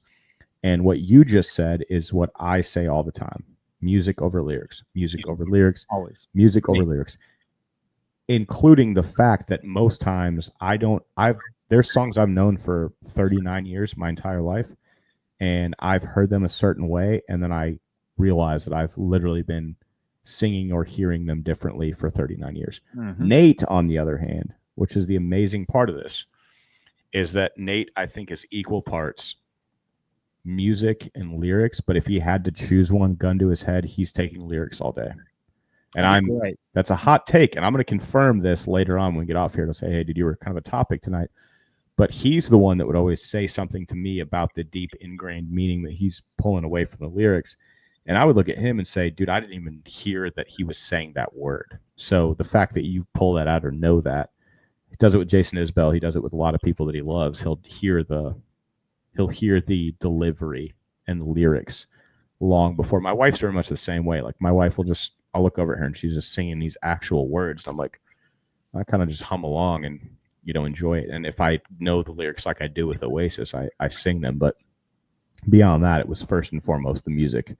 And the lyrics came second to that. But yeah, man, this one is just one of those where as I'm listening on the go round last week when we wrapped up Definitely Maybe, and I put this on. This was the last song I got in on my ride to and from the coffee shop.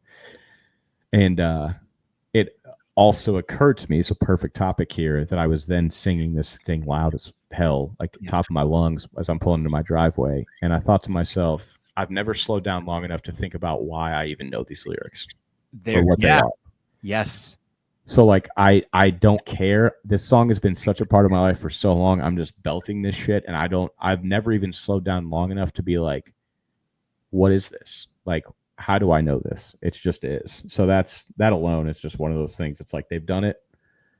They've become a fixture in the brain. And that could be said for universal songs. Well, and the Oasis point, I think Noel had a quote about Champagne Supernova where, slowly walking down the hall faster than a cannonball. And he's like, I don't know what that means, but when I play it in front of a stadium, there's 60,000 people and it all means something different to them.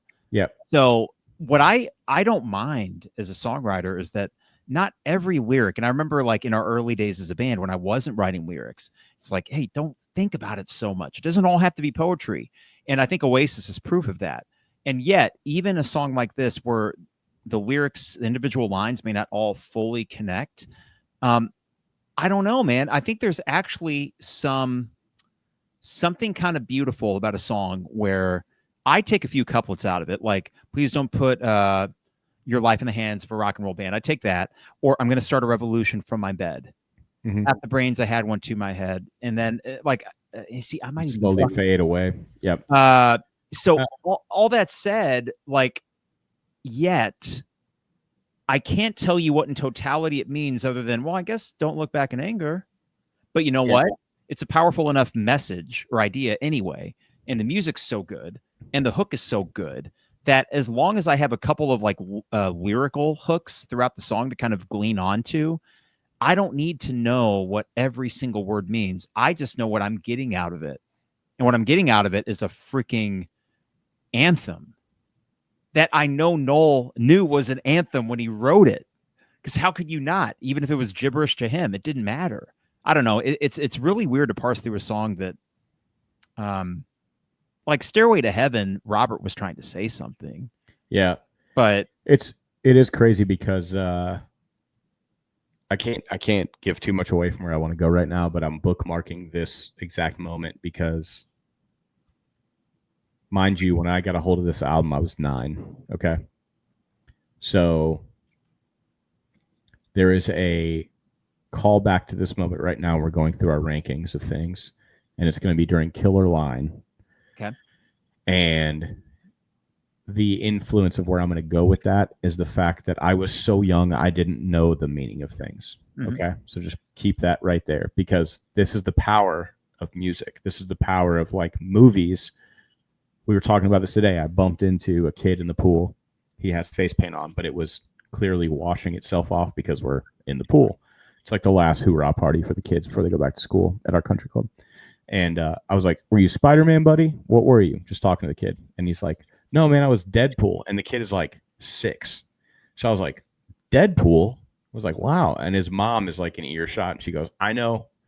Please don't judge me. The kid's seen Deadpool." I was like, I was a Scream killer when I was 10. Dude, I looked at her straight in the face and I said, "I think that's fucking cool as hell." I was like, "There's nothing wrong with that." I was like, as a kid, my parents let me watch like the Shawshank Redemption up until a very certain scene that they were just like, he doesn't need to see this, but everything else, like, what's it going to hurt?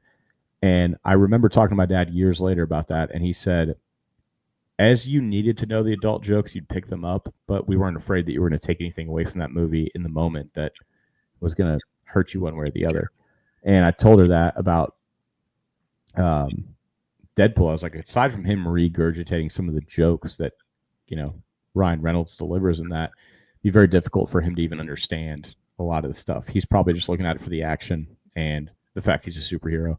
Mm-hmm. And she's like, 100%. So I thought it was a cool moment. But this ties back to all of this, which is when I was 9 listening to this album, there's a lot of shit going on with these guys. There's a lot of shit going on with every band and trying to make it and do their thing. And a lot of the lyrical content in this is sort of a step above what you would put in the parameters of a 9-year-old, a 10-year-old, 11-year-old to like gravitate towards certain things. So as we get to these, I'll want to bookmark this to get back to it, because it was the exact thought of what I was going through when I was saying, like, this is why I'm putting this lyric down for this moment. So the other interesting thing, just, and we got to end on this, is that Noel was so excited about the potential for this song when he first wrote it that he used an acoustic set to perform the work in progress version without the second verse, and with a few slight lyrical differences at an Oasis concert at Sheffield Arena in '95. He said before playing it that he'd only written it, this was in April, so not too long before release, but playing it that he had only written it the previous Tuesday, April 18th. So it was like 3 days later. Yeah. He's playing it live in front of an arena, and that he didn't even have a title for it yet. So that reminds me of Dave Matthews. Like, he, not to compare the two, but many times he would just sort of pull shit out of his ass and mumble through songs because they had either like the old Dave, not new Dave. I think they overcooked their shit. They overcook their shit now. No, I think that just another thing too. They basically cribbed the Imagine intro at the start of this, but it's like, well, the song better be good if you're gonna even borrow part of the Imagine intro. It better be good, right? And it was all timer. All right, we can rip through a couple of these next ones pretty quick. The next one is "Hey Now," which I had mentioned was and is my dad's favorite Oasis song from this album, at least, and I don't have a ton of things to say for this song other than I do enjoy it. It is longer, and it kind of just takes a leisurely pace. And I don't know, this song more than any other on the album, Ben, helps me come up with my thesis for what this album is. If Definitely Maybe is the party, What's the Story, Morning Glory is the hangover. And I don't know what it is about Hey Now that just kind of sounds like a hangover. And I don't mean that in a negative way. It just has the haziness to it. And it goes for like 6 minutes without a whole lot of changes. And yet I'm kind of in a trance in a weird way when I listen to this song. Yeah. It's one of my, if you were to say what is like an underrated gem Oasis song, it's easy to point to this because it's not a hit from an album full of them. But this would be one I'd point to. Yeah, I'm with you.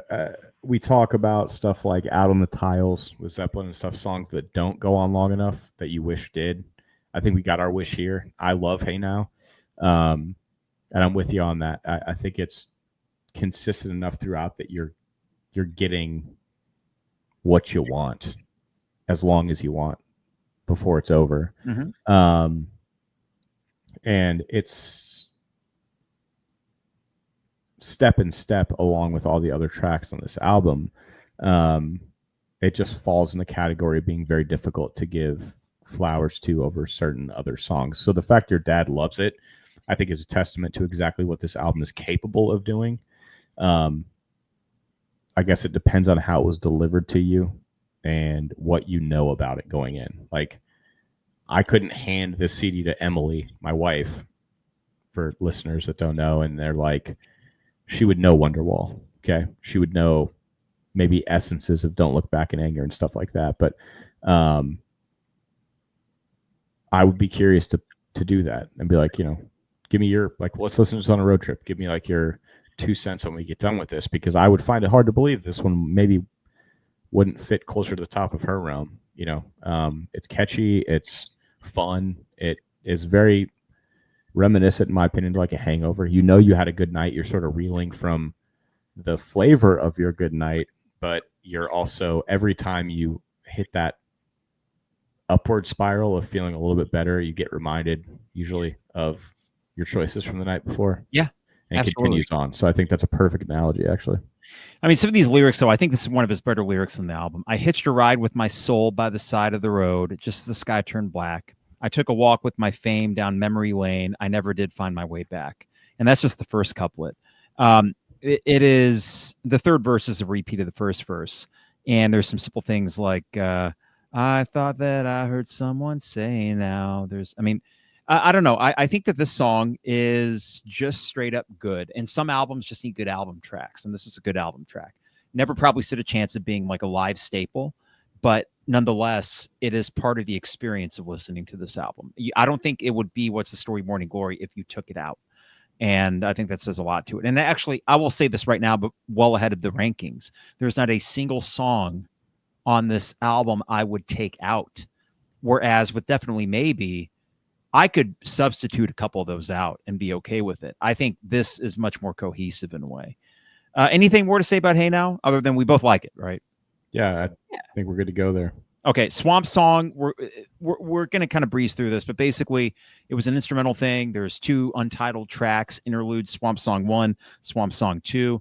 This was a killer opener for shows in 96. I don't know if you've ever seen on YouTube, they played Main Road, which is Manchester City Stadium in Manchester.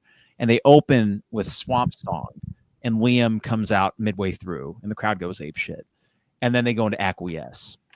And it's, you won't see, no spoiler, but you were not going to see those 2 1-2 punch open up in Chicago. But if you could, I mean, as good as like Columbia was at Nebworth, Swamp Song into Acquiesce is pretty sick. But I like Swamp Song. It's a fun little interlude. It's just kind of a quirky thing for an album. And I appreciate quirky things like that. Oh yeah. All right. Should we flip the sides? If we were treating this like side A, side B, should we flip? All right. Wow.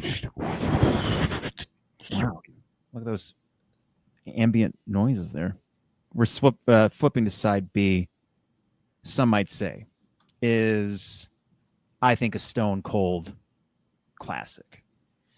This song is this is up there for me with Oasis. Is that a weird thing to say with a band as a discography like this? No, dude, this is tippy top. Not in my rankings per se, but in my Oasis lore of repeat must listens. I almost know that we'll get this live. I mean, it's a tall hunch, but I'd be very surprised if they wouldn't. So this one was a single well before the album came out, and it does feature the original drummer. And it's kind of funny because musically, there's not anything too remarkable about it, but there are, you know how you listen to a song And sometimes there's these chord changes that just make you feel a certain way. So I'll give you an example. And some might say it's some might say they don't believe in heaven. Mhm. Okay, so right now here's what the chord progression's like. If you think about it, it's not that different from maybe like a doo-wop 1950s rock and roll song. You know, boo la na na, boo na na na, boo da na na. It's just kind of going down, right? But go and tell that to the man who lives in hell. It's so simple, but dude, it just it gets me. But the moment in this song, every time that gets me is some might say we will find a brighter day. Yeah, It's that's just gonna be. Yeah, it just gave me goosebumps because it's I so good. know we're gonna hear this live. I'm gonna be looking around a full soldier field, which is gonna be mind numbing in and of itself. Let me read you a critical reception of this song that I did note here. It's from David Stubbs from Melody Maker. Stubbs. He named the song Single of the Week, writing, "Some might say is Oasis's best yet. Initially, like some, I thought Oasis were merely Mancunian chancers keeping the Stone Roses seat warm. But now I'm utterly hooked on those hooks. This just climbs and climbs. And then the way that note just hangs there in the final crescendo and trails off onward and upward all the way to heaven. That's what he writes." And I'm like, yeah, you're damn right. Like, you know, and the big thing is Stone Roses for me came after Oasis. Like I didn't get acclimated with that whole scene until obviously much later and after I was well in with the scene of who Oasis was. But through a lot of that shit, you get brought back to like, here's some of the essences of their fold before it all happened. And that probably was a very real argument that most had back then. It's like they're close enough to what the Stone Roses did because those dudes were a powerhouse. They would play those massive stadiums and massive scenes and festivals and shit where that was, I mean, you couldn't compete. But to me, it is reassuring to see somebody else write that this song specifically after definitely maybe and now almost more than halfway through What's the Story, Morning Glory, that they're like they've now hit some other gear that I'm aware that this band is capable of now being a permanent fixture in their own lane. Being key. Like, yes. And I think it's validation because you have the first album and this solidifies that they are not one-trick ponies. Like they do have more in the well. So this comes out well before the album, roll with it 2 months before the album or 6 weeks. So you already knew those 2 tracks were going to be on it. I think roll with it later on was a good single, but this one would have hit deep. And I mentioned, you know, this is what's crazy. Some might say we might find is it brighter or better day? Regardless, I mean, this is the great thing about Oasis is we're all hearing them a certain way, but that's not even the chorus. I'm standing in the station in need of education in the rain, and that's the chorus, right?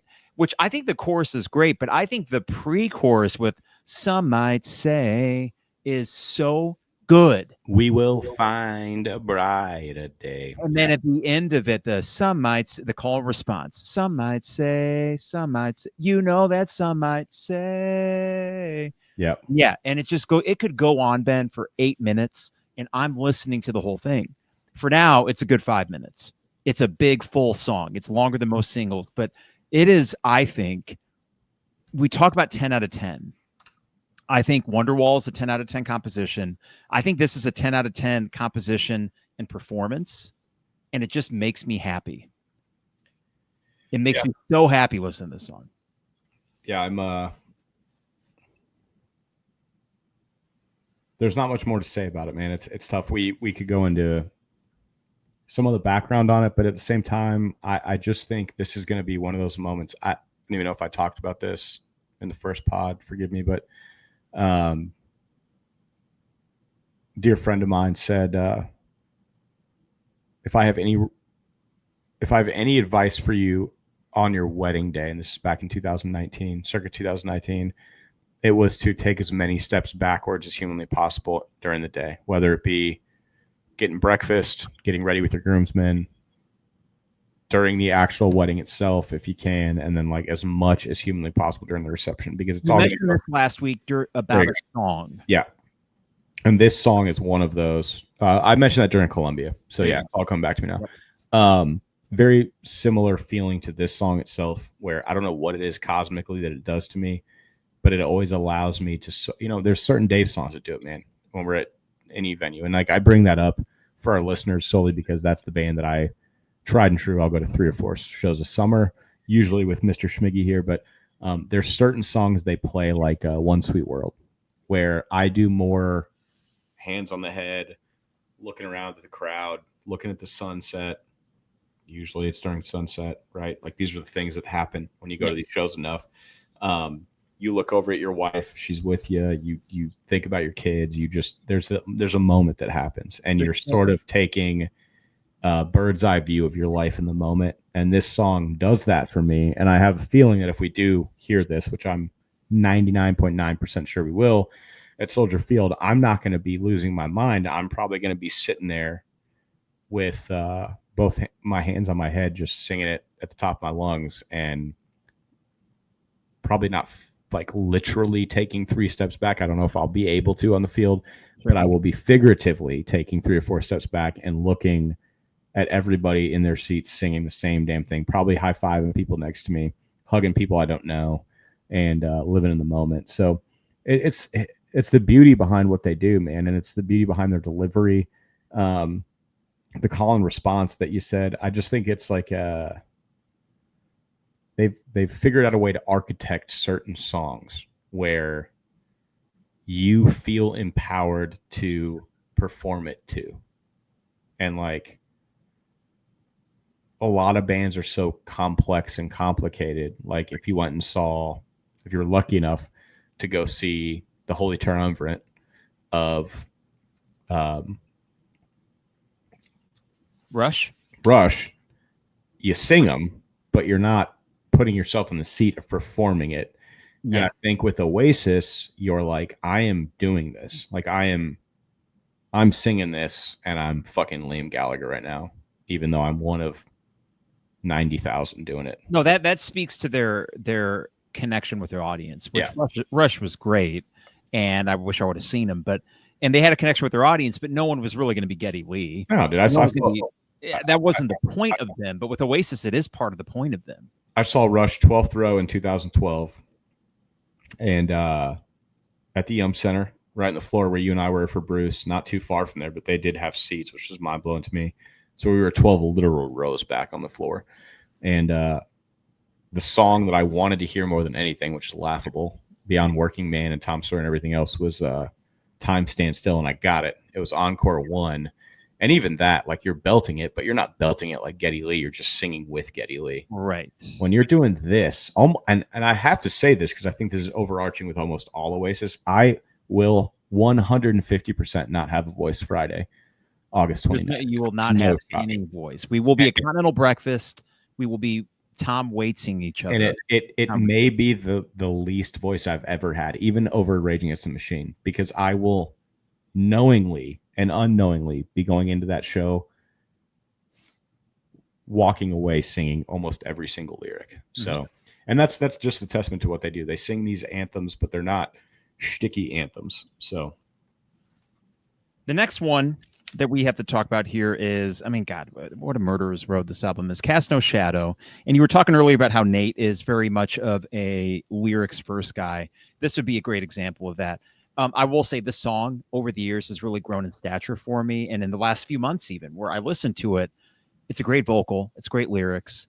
And I think it's fair to actually waffle between whether one likes this or Wonderwall as the acoustic bass song of the album more. I think it's a legitimate discussion because Wonderwall is the single and it's it's everywhere. But I think Cast No Shadow is actually in many ways every bit the song of Wonderwall. I don't know. Maybe I'm being hyperbolic with that. I will say though, with Cast No Shadow, I don't think the bridge, that weird kind of instrumental bridge before they bring it back, and the like not great with falsetto there, but it's not maybe 10 out of 10 in terms of I could trim a few things from it.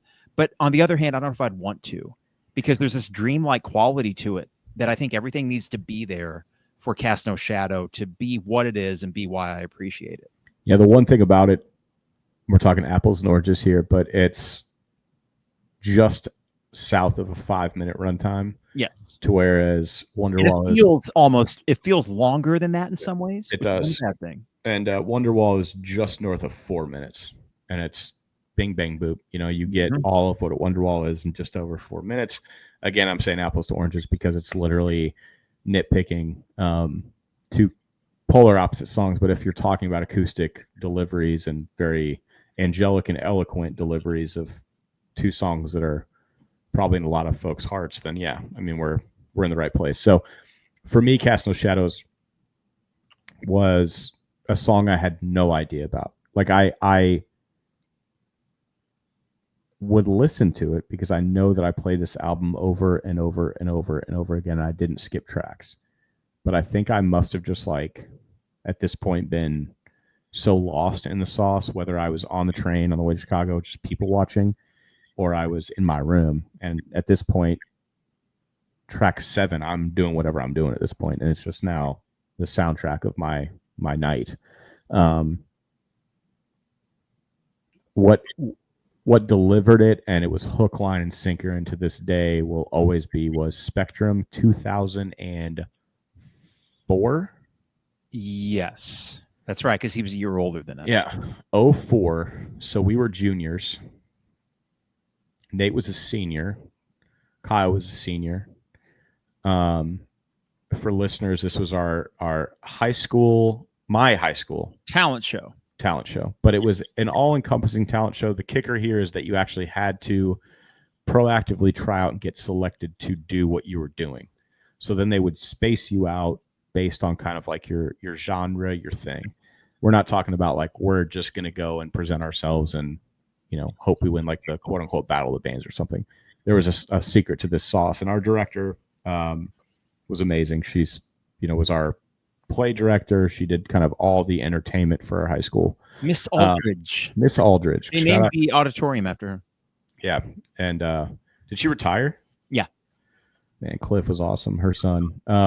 So good things. But the coolest thing about this moment was this is sort of the essence back then of my friend group starting to blend very heavily. So Mike, you and I, we did it whenever our buddies Matt and Kenton and I, who I grew up with, were sort of getting acclimated in a band together, right? It's like you have this thought in your head, you're like, shit, Nate's my good friend, but Mike's my good friend. Are these guys going to mesh, type of deal?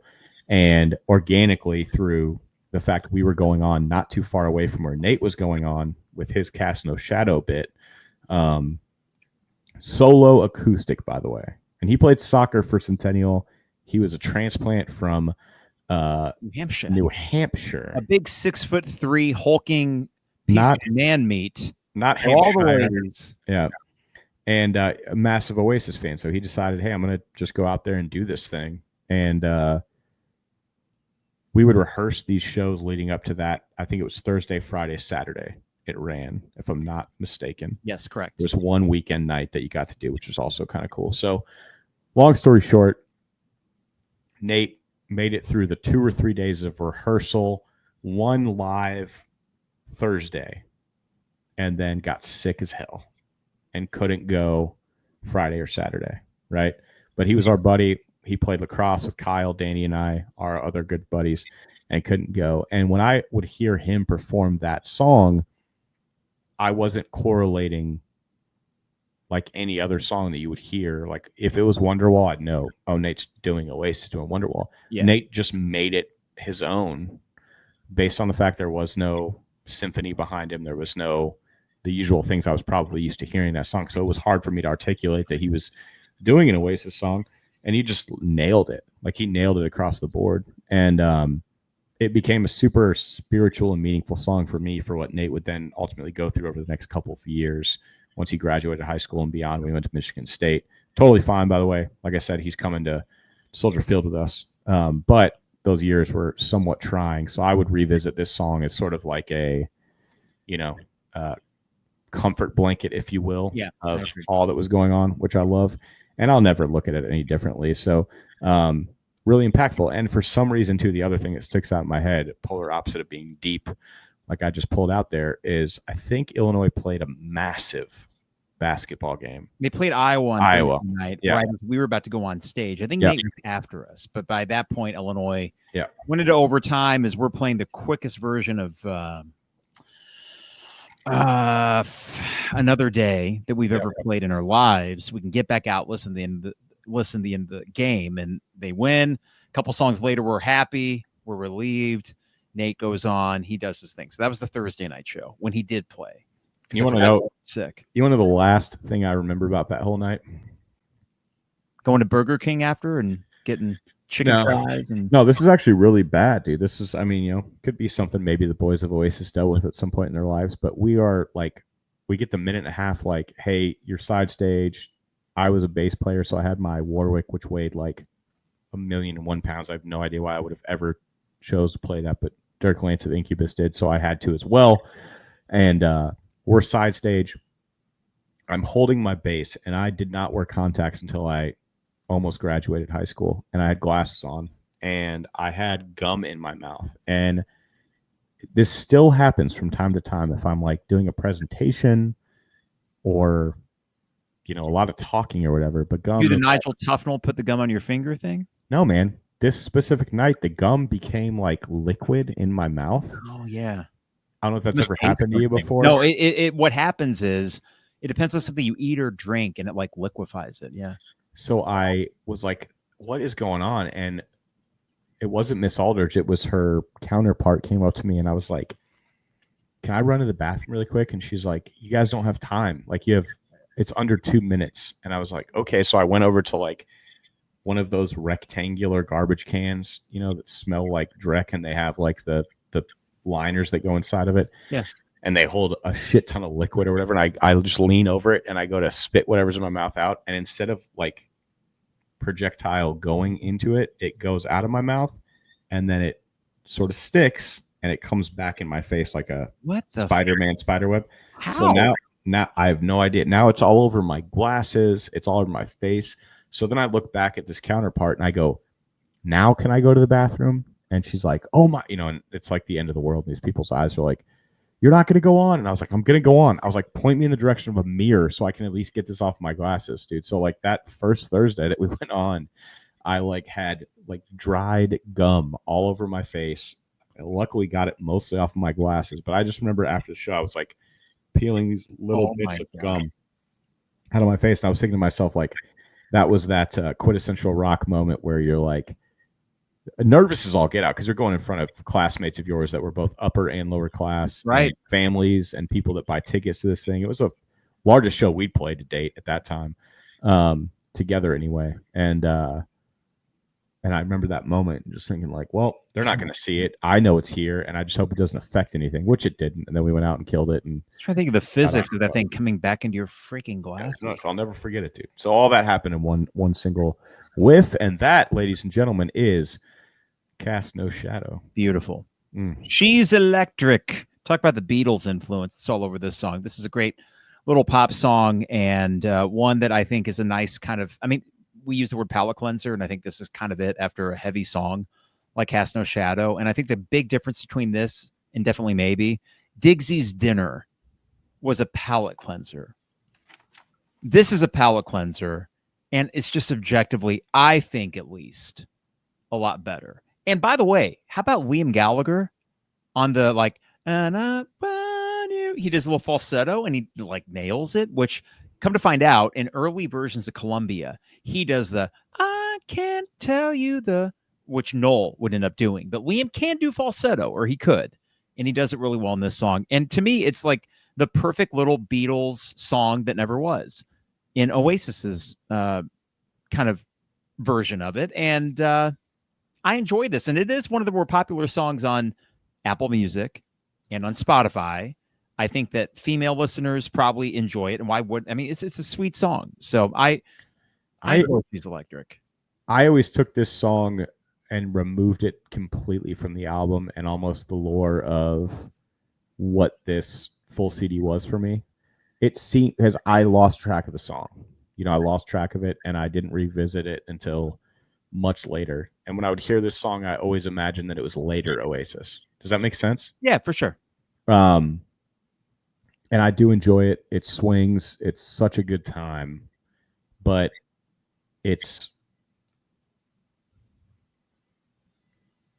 I have no other way of describing it, and it's not sore, so it's not a bad connotation. It is the sore thumb of the album, and I'm also not giving anything away for my rankings. I love this song, and I cannot understate that enough. This is like great. It's just so. It's like you're swimming a stream with Oasis, and all of a sudden, like you're not only going the opposite direction, but the stream is dry. Yeah, and it's such a different essence of what's going on. And I say that because, again, like flash forward 10, 12 years, and we're in Nate's basement, and he's back from school, and we're compiling all sorts of Oasis and soundtracks, and I hear this, and I'm like, gun to the head, what album is this on, Yates? I would not be able to just pull it out and be like, that's What's the Story, Morning Glory. I'd say one of the many later albums or a compilation album B-side, not because it's bad or less than, it just is standalone in everything that it is. Yeah, it is standalone, and it is such a stylistic detour from everything they've been doing on this album. And whereas I think a lot of this album I mentioned is like the hangover after the party, this is back to the party, or it's like a nice little brunch, where everything else has a heaviness to it in a way that this song does not. But in that way, I think it serves its role well. It kind of reminds me of a Dia Maker by Led Zeppelin. If we were to call this filler, I think that's okay. It's not shitting on the song. It's really well done filler, and it's enjoyable. Is it an all-time Stone Cold classic? I don't know. That would be more debatable. But do you mind if we skip ahead to the next one? No. All right. Morning fucking Glory, dude. God damn, man. Hell yeah. I mean, come on. You start with a bow, bow, bow, bow. Okay, let's go. And then just the elongated intro. And is there a better, think about this for a second. Is there a better Liam vocal, like the first words he sings, than how he comes in with all your dreams are made? He just comes out like, oh my God, guns blazing. What REM song does this remind you of? I didn't know this until probably... You read it though? No. Like 10 years ago, I kind of went on like an REM deep dive. Yeah. And the one I love. Yeah, like, great song. God damn it. Like, and now I can't... luckily for Oasis, I listen to REM and I'm like, you fucks? You know, and I'm like, wait, actually, it's probably the other way around. The other way around, but what I love, it's so weird, man, because that song used to be, you mentioned pop-up video earlier, and I remember a pop-up video with One I Love, dude, which was it's classic REM song from the 80s, and it has that jangly kind of sound to it, but this one takes that jangle, adds some edge to it, and Liam is the star of the show, dude. He's so good on this track, and just comes every line he sings like it's the last line he's ever going to sing. Dude, that One I Love video was up there with like Dave's Don't Drink the Water in creepy its peculiarity. Like, I remember getting ready for school, and it's one of those where whatever you were doing, whether you just got out of the shower, you're about to get dressed, or you are dressed, and you got to leave, but like you're sitting on the edge of your bed, if it's got a TV in your room, or you're in the living room sitting on the couch, and like you're gobsmacked in what you're seeing, trying to make sense of it. Yeah. But yeah, when I went on the REM deep dive, I was like, what am I hearing right now, and why is it so similar to Morning Glory? But there's also lyrical references. Obviously, I went back and sort of did some research on the song, and beyond its references of cocaine, there's reference to Tomorrow Never Knows by the Beatles as well. I love that line. I love yeah. Is it Another Sunday or Sunny Afternoon? Another sunny afternoon. Walking to the sound of my favorite tune. tune. Tomorrow never knows what it does not know too soon. Is that it? Too soon? Man, you're getting tomorrow never. I swear, when I'm listening to it in my car, I nail it, and then when I'm not listening to it, I fuck it up. But no, I love. Here's the thing about walking to the sound of my favorite tune. Tomorrow never knows what it doesn't know too soon. Great, and I love, by the way, the song "Tomorrow Never Knows." One of my favorite Beatles songs. We're also going to hear this without question. I mean, right? Now, there's another great line in one of the "Be Here Now" songs where it's from the song "Be Here Now," where they mention listening to a Beatles song. Wash your let it be. Let it be is somehow in that. Listening to Let It Be. Regardless, they were not afraid of making those Beatles references. It's weird that this comes on the tail end of She's Electric, which musically is a Beatles song in many ways. And then in this one, they're directly mentioning the song title. But it is the ultimate hangover song. And Noel has talked about how he's just blown away that this is played on the radio, despite all the allusions to cocaine use and all that. We now have video production here at Drop the Needleheads. We do. So don't make any facial expression whatsoever. But if I'm correct in this also being one of my 99.9% certainties we're going to get in 19 days in Chicago, my thought right now is hoping that they don't cut any corners. And if we get that like electric guitar intro to this fucking song blasting through Soldier Field, I might literally shit myself. Like that is an insane thought that I'm going through right now in my head. I'm like, so if there's a stadium rock, and I'm going to tell you this right now, and I mean this. I've seen videos aplenty, and you're asking me, you don't want an answer, but I'm genuinely telling you, I can't off the top of my head give you that answer because I know in like the Nebworth version, it just starts with down, down, down, down, down, down. So the riff. So I can't, from videos I've seen this tour, recall if it does start with that siren kind of sound, right? If it does, and I'm not going to go back. Here's the cool thing. In these 18 days before the show, I'm not going to go back and find a Morning Glory, but I'll go in and let that maybe be a surprise. Or if in fact they do start, and we just hear, oh, I will lose it, dude. Because first of all, there's the thought of how like purely loud that would be and piercing. I'd be like, and then what we know we get from that, like the whole crowd's going to be fucking moving. And yeah, it's a certainty that we're going to get it just because of what it is, but I don't know how they're going to do it. And like you said, I mean, I've refused to go deep enough into like, it's also a testament to the band. Yeah. I could set a goal right now. Hey, I'm going to listen to the Nebworth version of this a little deeper tomorrow. I'm not, because I'm going to get sidetracked by listening to something else first. And then I'm going to go into it. And I'm going to listen to the Nebworth version. I'm not going to think about it. So I think the beauty behind it is they don't rinse and repeat shit, but they also just nail shit live. So it's, I'm excited if you can't tell, but as we're closing in now, it's getting so fucking hard not to like think too much into certain avenues. But I also it's also not at the same time because like shit is just so busy where it's kind of easy at the same time. And I know for a fact that it's going to be here before we know it. So quick sidetrack too, just because of this specific song.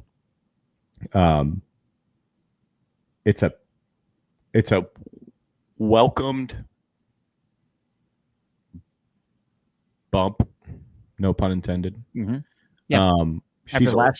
She's Electric is a blast. These things aren't sleepy, so that's not what I'm getting at. But the overall album, Versus definitely maybe has a quote unquote level of chill that definitely maybe does not have.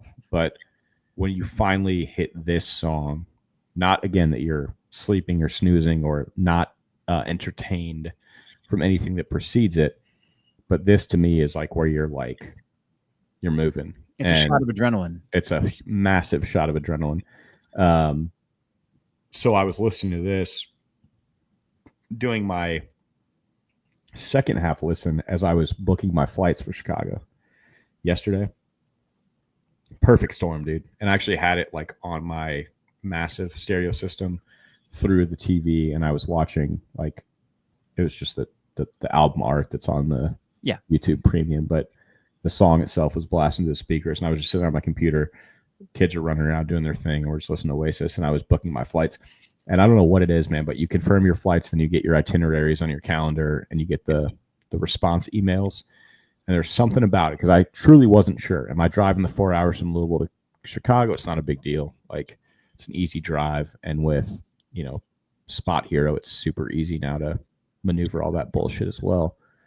But I've flown twice in my life. Well, once, and I will have flown twice in my life for rock shows. Specifically for a rock show.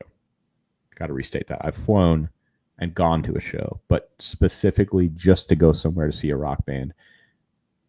First was Rage Against the Machine, my birthday, July 11th, with you, Matt, and Kent at the United Center. And the next will be Oasis in 19 days. And I don't know what it is. It almost makes you feel like you're a part of it, a part of the band. VIP, man. You're flying into the show. Boarding a plane, getting there, and just let it all get after it. And then the beauty is you're not consciously thinking about having to get back into a car, even if it's a short ass drive. Even if I had a mat level drive back to Downers Grove from downtown, I would be less inclined to be like, all I have to do tomorrow is get myself to the airport and on a flight home, you know, like probably the same thing the band's doing, or to their next location. So it just made it all real. But I was listening to Morning Glory as this was all sort of building, and I just got jacked, you know. And I was when like, the plane makes that final turn and you know it's about to take off, you cue this shit up, right when it makes that turn on the runway, and then the helicopter sound starts, and then right as you feel, boom, you get pulled back in your seat, bow, bow, bow, bow, and let that be your getaway song as you're flying out of Louisville. If the 27th is a clear day, there's nothing cooler, in my opinion, than the way that they swoop you into Chicago. Oh yeah, right over Lake Michigan. You see over Lake Michigan. You see Soldier Field. You see the whole Navy Pier. Mm-hmm. That moment, dependent upon the weather, obviously, is going to be when shit gets really real. And I don't know, man. Chicago, it's the perfect storm for what we're about to experience. Is that it's in our quote unquote home city. We've seen many bands there. We've seen the Stones at Soldier Field. I've seen Ram fucking Stein at Soldier Field. I don't necessarily know if I'm even truly prepared for what's about to happen. It was such a factor that we were never going to get it. It was such a definite. I truly never thought we would get it. So you and most, I mean, that's still doesn't. You know, I'm still on getting it. You're getting it, and it's surpassed what most would have expected. And even as I say that, there's no way that I can possibly set you up in some way that you're going to walk away disappointed. I can't blow it up enough to do that. Still on pins and needles, to be honest, because I won't believe it until I'm there. Like I've done so little research into what I'm going to see, how I'm going to see it, what they're playing. I've obviously seen a few pictures of the brothers. I sent you that video of Liam walking backstage where he sees somebody filming him from their vantage point, and he's walking into the porta potty and he's like signaling in a joking manner that he's about to walk in and do a bump of the nose, the booger sugar, and just doing the typical Liam shtick and joking around. But beyond that, I know nothing, and I'll still probably be walking into Soldier Field with you guys at a heightened level of a buzz going,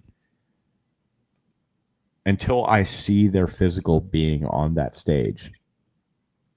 We could be walking in to see, like, you know, hieroglyphics. I don't. Like, I get it. It was the same thing before Rage, where it's like, is this actually going to happen? Is this really going to fucking happen? Yeah. Sure. So there we are. But this song, Shot of Adrenaline, also Shot of Adrenaline, this podcast right now, because that's where I was yesterday when I was booking these flights. Kids are running around. We're doing stuff at the house, and I'm just like, it is, I don't know, something happened. The weight was lifted. I'm like, the flights are booked. we've had the tickets for over almost a year, like over a year, right? We've had tickets over a year. Yeah. I guess they would have went out October. So 10 months of holding these things and dude. waiting. Golly gee. 10 months. Yeah. So there we go. All right, let's wrap this thing up here, and we can do this quickly so we can get to the rankings with Champagne Supernova, because essentially, I mean, with some other classics on this album, there's only so much one can say about it. I know this was your first kind of introduction along with Wonderwall. This is an intentional masterpiece. This is Hey Jude-esque. I know All Around the World will be as well, where it's a 7-minute epic that builds with, well, I guess there's not really strings on this, but it is a layered song.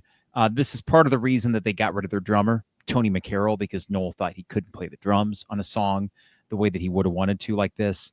And it starts with the water after another swamp song interlude. And listen, like, don't look back in anger. I don't necessarily need all the words to make sense, as long as in totality they make me feel a certain way. And that's what this song does. I mean, it is an epic. It was designed as one, and they somehow nail it. And kudos to Noel, the songwriter, but also I think Liam nails the vocal. It's not maybe his most difficult vocal, but like, hey, brother, I need you to sing this song perfectly, because anything less, it's not going to be the epic song that it's meant to be. And Liam, I guarantee he probably knocked this out 1 or 2 takes, because he was that kind of vocalist at the time, and he could do that. Yeah, there's I already discussed it, so I won't lean back into it too much. But the first time I heard it, obviously on the flight to the Bahamas, and the way it starts, obviously with the waves crashing and things like that, I read into it as if it was like a plant song, because in my young head at 9 years old, everybody that's on this plane is going to a tropical vacation right now, and this is like the waves and everything else. And then the song started. I didn't know one way or the other if that was the way the song was designed, or if that was the first song that I heard in the plane. So like, was that a sound bite of waves, and then they started this playlist, or what? And then again, I heard it on the same flight, and then I heard it again on the flight home. And then I finally got the album and realized that was a part of the actual track, not that it was like this magical thing that I built in my head that they were putting waves over certain songs for this tropical vacation everybody's on their way to. So, but it adds such a cool ambiance to it. I mean, we could look at the helicopter before Morning Glory and the water sounds before this and say that's just studio trickery, but it actually sets the mood for each one. And this song, first off, when you name a song Champagne Supernova, it better be good, because that is a great title for a song. I mean, you can't write a shitty song called Champagne Supernova. It's impossible. And then he decides, I'm going to write a 7-minute epic. So I again wonder, kind of like with the opening track, Hello, what came first, the title of the song or the song itself? And with Champagne Supernova, like, when you write those two words next to each other, some words are just a freaking perfect combination. And that right there, man, Champagne Supernova. Do the words make a whole lot of sense? I don't know. Do they have to? Well, there's an excerpt. The name of the song reportedly comes from the Pixies album Bossa Nova. Okay. While Noel misheard the name of the title during a documentary about champagne. Okay. So we thought Bossa Nova, Champagne Supernova. Noel Gallagher said in 2005 that he had still not made up his mind as to what the song actually is about. That's okay. So, yeah. I mean, it's the songwriter's prerogative to not know. I think that's fine. And as he said about this, 60,000 people or however many, I mean, it means something to them. And I think that's... Oh, dude, I'll tell you, by the time I got off that plane, my grandma and grandpa were both still alive and traveling with us. Landed in the Bahamas, boarded a big red boat, cruised for 4 days. Then we went to Disney World.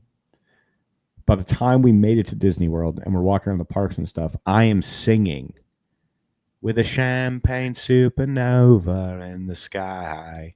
And my grandparents are probably thinking, like, what the fuck? Like, doesn't sound like actual words at all. Yeah, right. and I'm singing it. And I sure as fuck don't know what the hell that means, but it's ingrained in my brain and would be from that day forward. So, and again, we talked about it, but until we start doing this thing for the podcast, I've not ever slowed down long enough to be like, what am I even singing? Yeah. Look into this. And I didn't even with this. I didn't look at anything about it because I also have a keen sense on sometimes you look too far into things and you can't reverse your thought process there. So I didn't really want to in this respect, the Champagne Supernova specifically. I like it to live in the pocket that it lives in. That's fair. And listen, you're singing it. That's all that matters. Yeah, that's it, man. Yeah, and you're right. And I also love this, like Champagne Supernova, but if you really want to lean into the Liam part of it, it's more of a Champagne Supernova.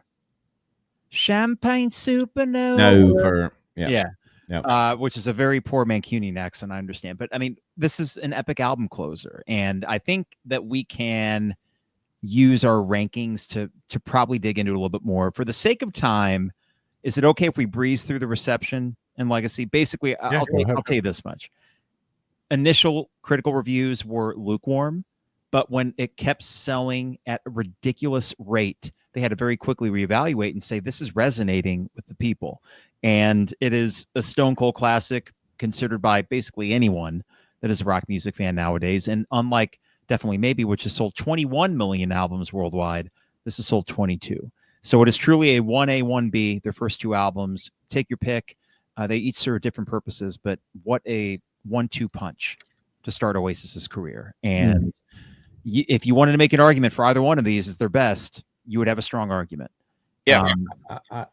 Without knowing, and again, we'll get to it with my full Chicago question mark picks, but when we navigate and maneuver ourselves through Definitely Maybe and What's the Story Morning Glory, and I total up the number of songs that I think and predict we're going to get from both albums, I then ask myself, how much time do we fucking have?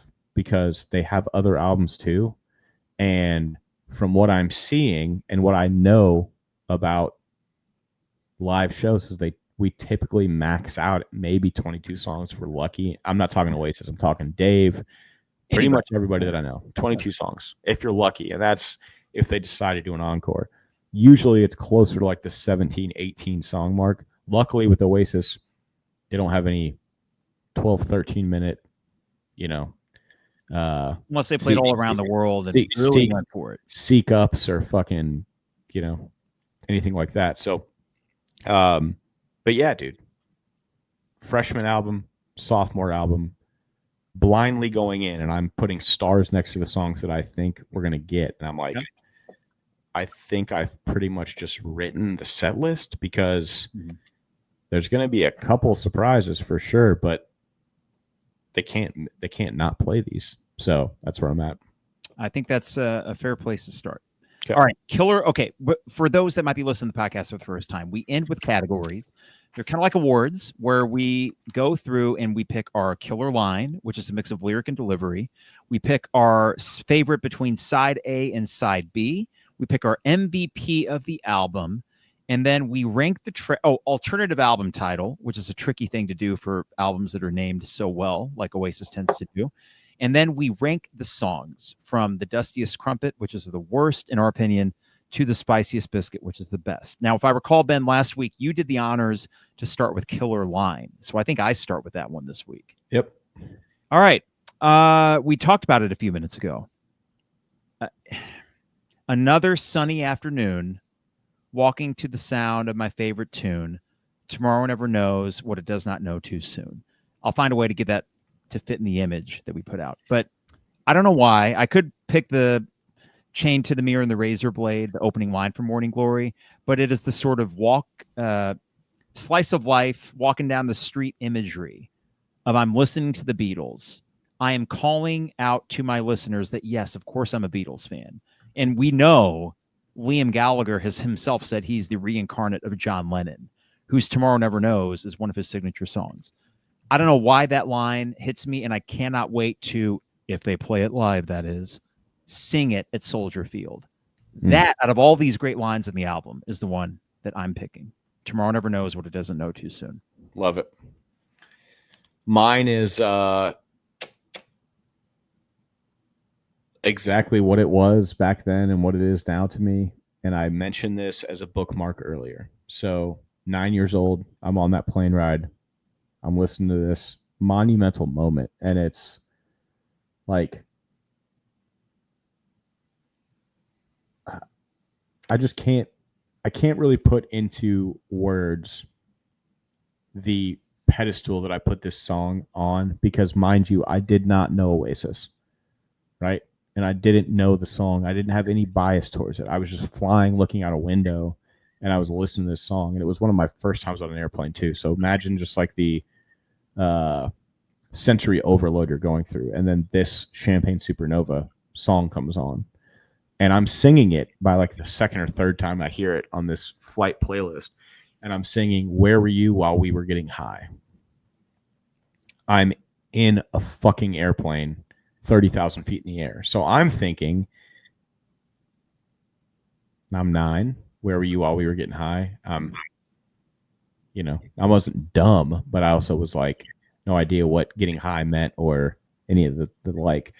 So I wrote that down because of that trip in 95 and literally being high in an airplane while listening to it.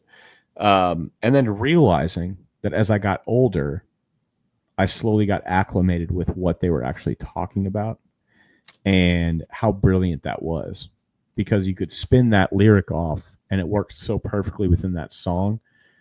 But it wasn't like we were snorting lines of cocaine. No, little 9-year-old. Was. It was Where Were You While We Were Getting High? And so there's a takeaway in the same breath as like the bossa nova misfire on hearing that title differently, where someone says, well, man, there's also a line, where were you while we were getting high? Because that's what we always say to each other. But the number of people who've started clubs called Champagne Supernova is fucking unbelievable. And the album isn't released yet. This was like preliminary takeaways from like all of this shit going on. Yeah. And it was more of like I'm looking at it as a like one of those sayings that you always hear that like you wish you could capture in our everyday life. You know, you get from like Green Street Hooligans, or as you and Kara were over across the pond, that they say like where Churchill took a Tom. And you're like, what? I'm sorry. It's like, you're taking a shit. You're taking a piss all over what I'm saying, man. And it's like, how I'm supposed to take that away from what you just said, where Churchill took a Tom, but it's like, where were you while we were getting high? You know, it's probably like where the fuck were you, man? You know, and it's more of a literal saying. They're probably used to just telling their buddies. But for me, it was like transformative. I was like listening to it. It hit me. That's my line, man. Where were you while we were getting high? And I also think on the song alone, it's just such a perfect moment. It is. So it is. Right before the chorus kicks in. Yeah. And even you could use it as a metaphor for them getting successful at the time. Like, where were you? Or we were becoming fucking Oasis. Fact, dude. But the cool thing is, it could be spun into however the listener would want to spin that, in the most literal sense or the most figurative sense. And that's the cool thing about a lot of Noel's lyrics in these early albums. Alternative album title. You kick things off. Last week, you sort of kicked that can because, and I get it, Definitely Maybe is a great album title. You said, I can't do that any better. So what about for this week? Yeah, I refuse to not do it this week. I really couldn't last week. Just like I'm pausing in thought of having to rank this damn thing. So I did go ahead with an alternative album title. Okay. And I sort of used one from your playbook last week in a track title for the album. I guess. As just hell. Yeah, go ahead. Sorry. Just gave maybe too much of it. Cast No Shadow.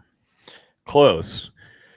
I was thinking about that, and the deep-seated meaning that I derive from that song and stuff probably would have made sense, but for me it was just simply hello. And it's not like a hello, you know, like my son would give me. It's a both to do with the way the track hits and the album opens, but also Definitely Maybe was about becoming a pop star, and What's the Story Morning Glory is about being one. That was one of their lines too. So and it's perfectly, yeah, and encapsulates where they were, and I think that makes a lot of sense. And so the hello I'm getting at to give that some oomph is like You've arrived. It's like a oi oi, like hello, like just like oh hey, like not like a you've definitely been gone for a minute writing another album, and like we've been on pins and needles waiting for it, and they're just kind of like hello. Yeah, that actually works. It would just seem like such a Liam and Noel thing to do, where it's like a okay, so hello, because again, like you painted, I can't rename Definitely Maybe or What's the Story Morning Glory, and I never pretend to. And I think a lot of the reason these albums have hit so hard and stood the test of time is not only the product within, but also the way that they've named them. Yeah, I think the packaging and all that, from the cover art to the title, is part of the whole deal. They're unmistakable. But that said, I did want to go through the proper format here and not take the easy way out of like I couldn't. And I seriously could not with Definitely Maybe. It's perfect. Well, can I thank you for last week, because you gave me an out for this week. I can't change it. I tried. I get it, dude. To me, I could have done Supersonic. Legitimately, I could have called the first album Supersonic because of all the energy and the sort of the kinetic energy behind that first album. It is supersonic. It's like a jet taking off. But with this, I think What's the Story Morning Glory, I cannot disassociate that title with the music within it. So I think that speaks to the title. It's funny that Noel didn't even like the album cover. He's like, who signed off on that? And he's like, well, apparently I did. But he's not pleased with it. And yet I wouldn't change the album cover or the title or anything. It just matches. The only other alternative that I was thinking about, and I was thinking about completely literally, which probably most have too, was just aqueous. And it's the meaning of that is accepting something reluctantly, but without protest.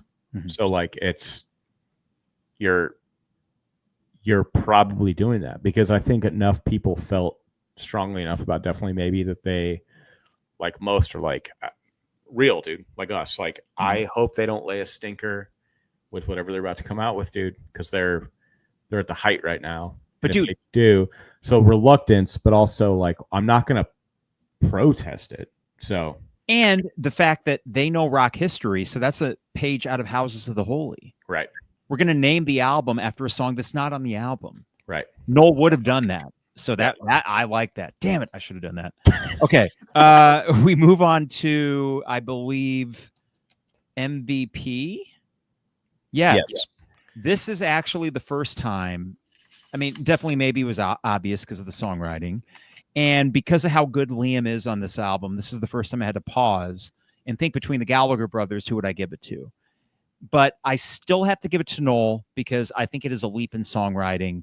And I do think that as good as Liam is and as improved as Liam is, his best is yet to come. So that might be a hint for next week when I do deviate. I can't not give it to Noel for these 10 tracks. So he's my MVP. I like that. And I understand. I, however, there you go, disagree because to me, from Wonderwall all the way to She's Electric, and that is not my ranking, ladies and gentlemen, just FYI. That is not Spicy Biscuits, Dustiest, Crumpet. I'm just using a formality to tell you that he came out in this album and delivered in such a way that I gave Noel the nod within the first album. And if I would have given the nod this album, it would have solely been because he also was still the brains behind the songs and the production and everything else. It would be like going album to album with Zeppelin saying that Jimmy gets every single MVP because he has his hands in everything, and you know that. So to me, this is when Liam took that massive leap in saying like, all right, I understand the assignment, and I'm going to now go even a step further than probably Noel thought I could on these. So I'll take your direction, and I'm going to go Liam on this shit. Well, and then he did. So. All right, so I went Noel, you went Liam. The next one here is side A or side B. And just to recap, what we're doing for side A is from Hello till the first Swamp Song interlude. And then side B is from Some Might Say to Champagne Supernova. This is difficult because if we were side A, side B, it'd be hard. Can we do something here? Yeah, sure. I was thinking about this Rankings as I was writing this down. Can we go rankings first? Sure. Because I feel as we go along here, and this is beyond just Oasis, but this sort of plays into that. I think it'll be easier if we go rankings first, and then we can kind of just let that dictate, because it's hard for me. I do mine based on that sort of chronological thing, and it's always takes a little bit of the oomph away from the rankings. It's a good formula. So I start this week, right? You do. Okay. Yeah. All right. So I will start with my Dustiest Crumpet, and I need to say this very clearly. I like every track on this album, so I had to put something at 10, and at 10, begrudgingly. Wait. Oh, are we going to go ahead and do a quick prediction? Okay. So you predict my Dustiest and my Spiciest. Yeah. I wish I would have taken better notes as we were going along tonight. We were just flowing. I think your Spiciest Biscuit is going to be Morning Glory. Okay. And I think your Dustiest Crumpet is going to be... I'm torn, man. I'm going to put out my torn because I have nothing to lose. Sure. It's either going to be She's Electric or Roll With It. Okay. Well, my Dustiest Crumpet is, in fact, She's Electric. And I say that begrudgingly. I enjoy it. I really do, and I do not skip it. So that's how good this album is. My number 9, and you heard me say that I really enjoy this song, is Hey Now. That's my number 9. My number 8 is Roll With It. I still like it a lot. My number 7 is Hello. This is the album we're working with. This is how good it is. Number 6 is fucking Wonderwall. I mean, that was your number 6? Number 6. Okay. I was waffling between 6 and 5. I gave Cast No Shadow the slight edge. Okay. Recency bias. I'm digging it more now than Wonderwall. Sure. I think they're kind of two sides of the same coin. Yeah. Okay. Oh yeah. Sorry. No, I understand that. What's the terminology there? Paralysis almost. And I know we've tried to take ourselves out of that element in this exercise, but how do you stray from what you know is a perfect song while also, going through the normal exercise of like, let me take this track by track. So I feel you there. Yeah. 4 left. All right. Number 4, Champagne Supernova. It's a pretty good number 4. Number 3, Don't Look Back in Anger. Number 2, make sure I get this right here. I waffled. This is really hard between 2 and 1. Some might say is number 2. You were correct.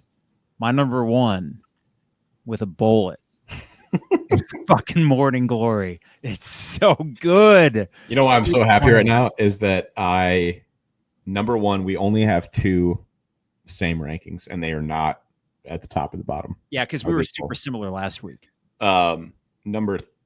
Second reason is just, I guess, as I was walking through my what ifs, if we hear that live, you must have just been boiling inside to try to like let out your excitement, and you couldn't, because that's your Spiciest Biscuit of the album. So you did a good job there. So good, dude. It's so good. Good stuff. No, it's great. Here's my thing. Here's why I decided that. Ultimately, it was 1A, 1B. I love both songs so much. But if I'm in my car, what song am I gravitating to first? And it's Morning Glory. Yeah. No, I love that. It is also hysterical how loud that song is mixed by the end of it. Like your ears are bleeding by the end of it, but it's such a good song that I'm okay with it. Hey, and what you just said is a great fucking point.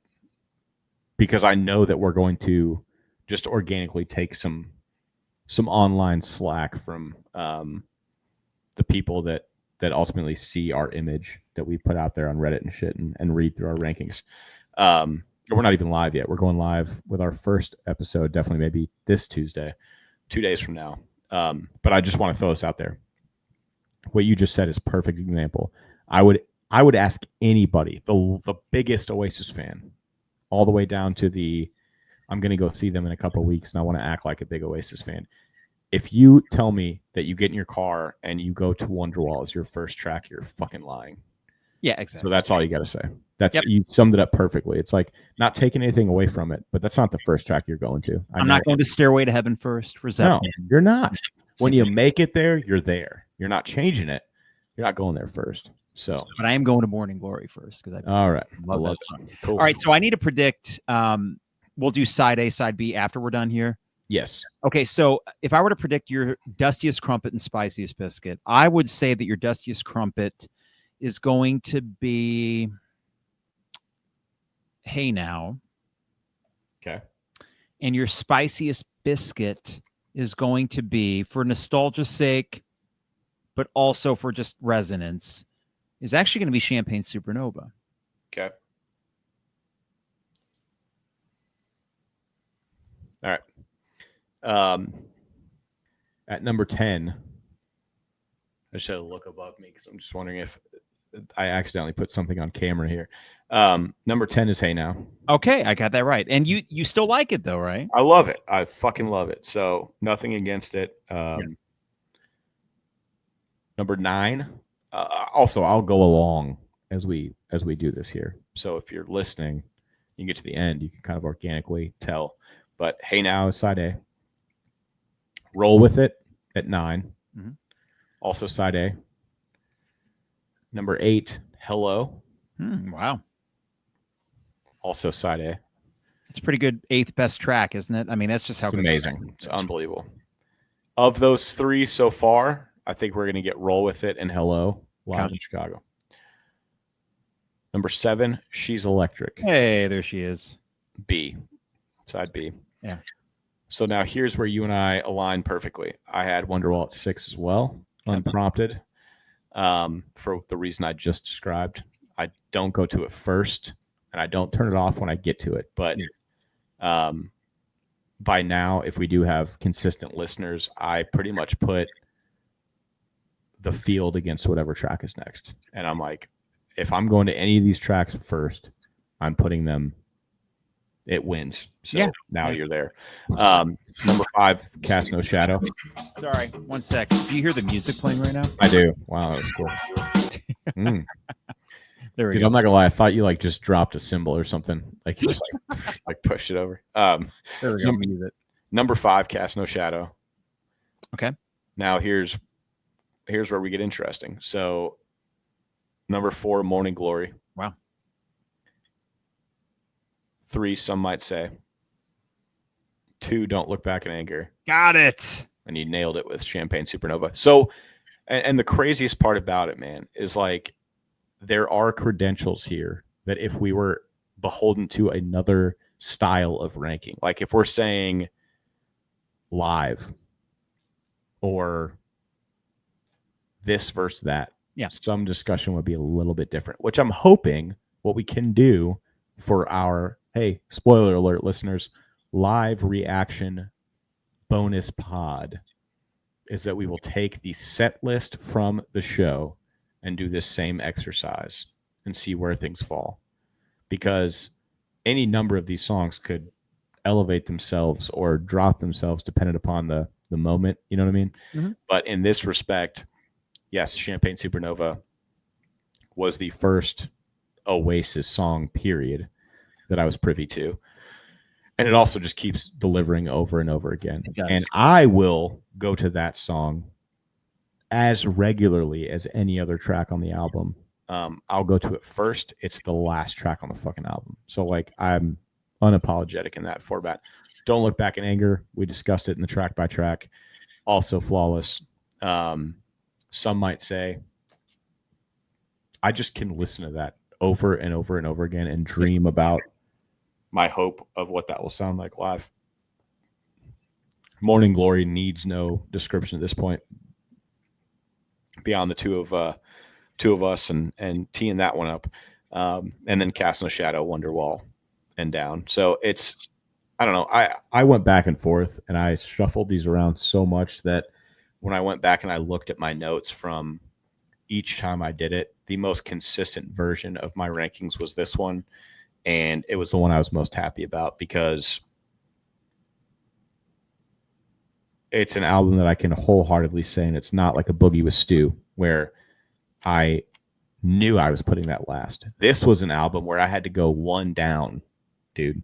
I didn't know what was going to be my Dustiest Crumpet, so I couldn't place it. Yeah, I agree. Usually with an album, I'm like, you're going here. Like, I had an idea what would be towards the bottom, but I felt sad to do that with those songs in a way that with other albums that we've done, I haven't felt so sad to say you're the Dustiest Crumpet because you're just not that great. Right. I might appreciate what you play on the album, what role you play, but I like this song. So yeah, we are not shitting on the Dustiest Crumpet for this. There will be Oasis albums where we are, because there's some stuff coming up that's not great.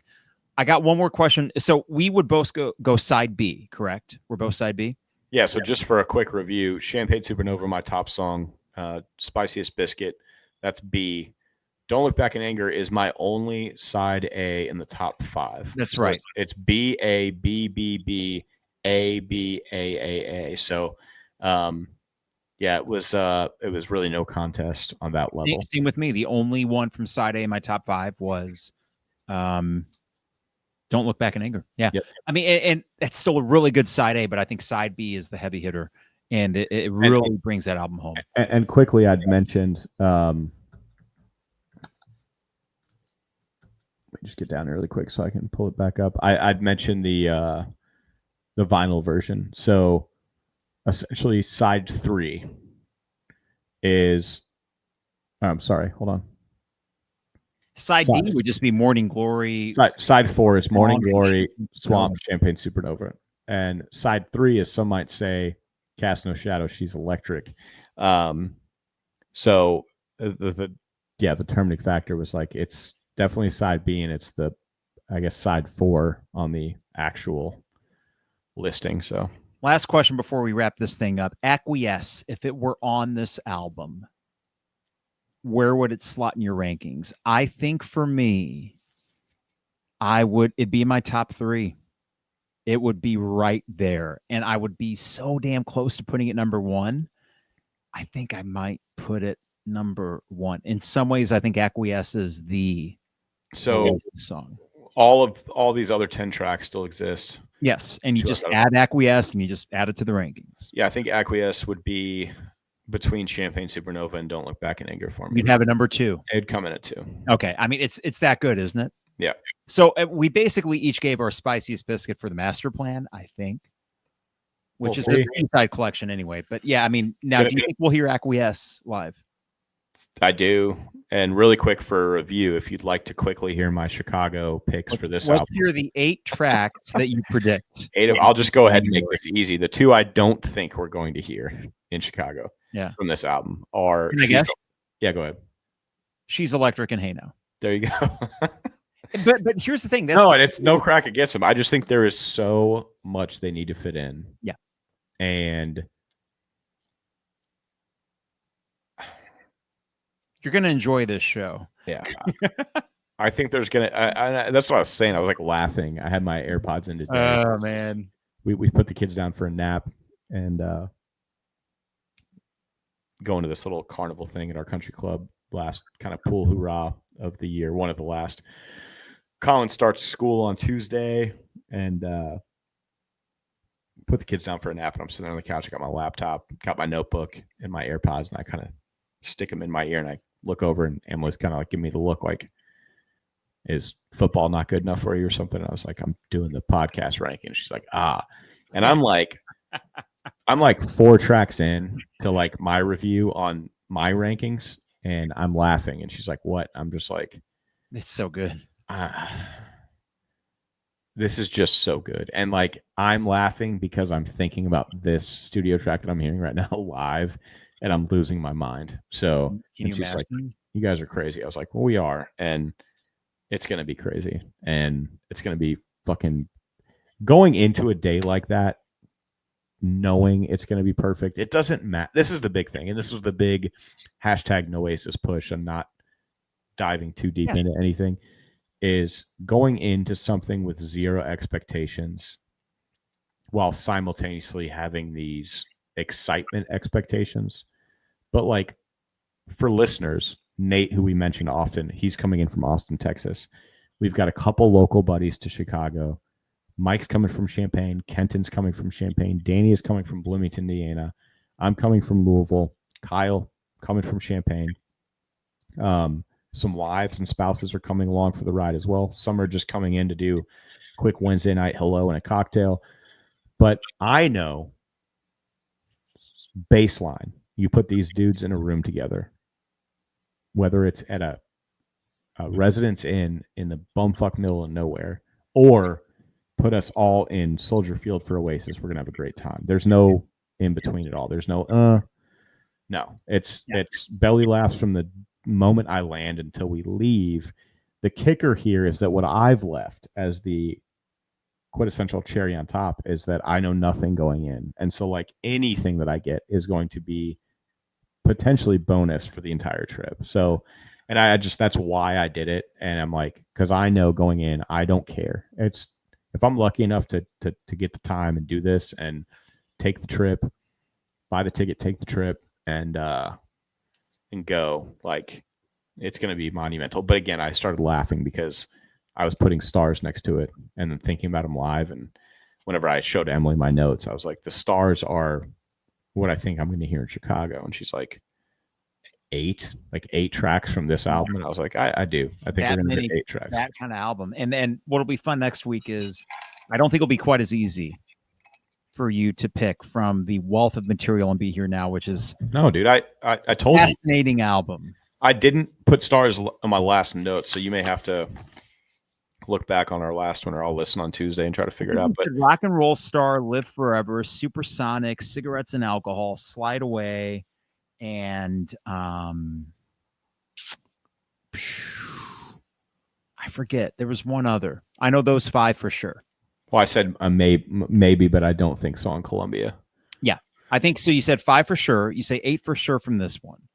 And then we'll do the same exercise next week. And then we'll see if we do master plan beforehand. But that's only 13. There's still a lot left. There is. But the thing is, when we get to the master plan, we got all these B-sides to talk about, which are in their own right classics. So we already hit one. I know we're going to hear Aqueous. So that's 14. Yes.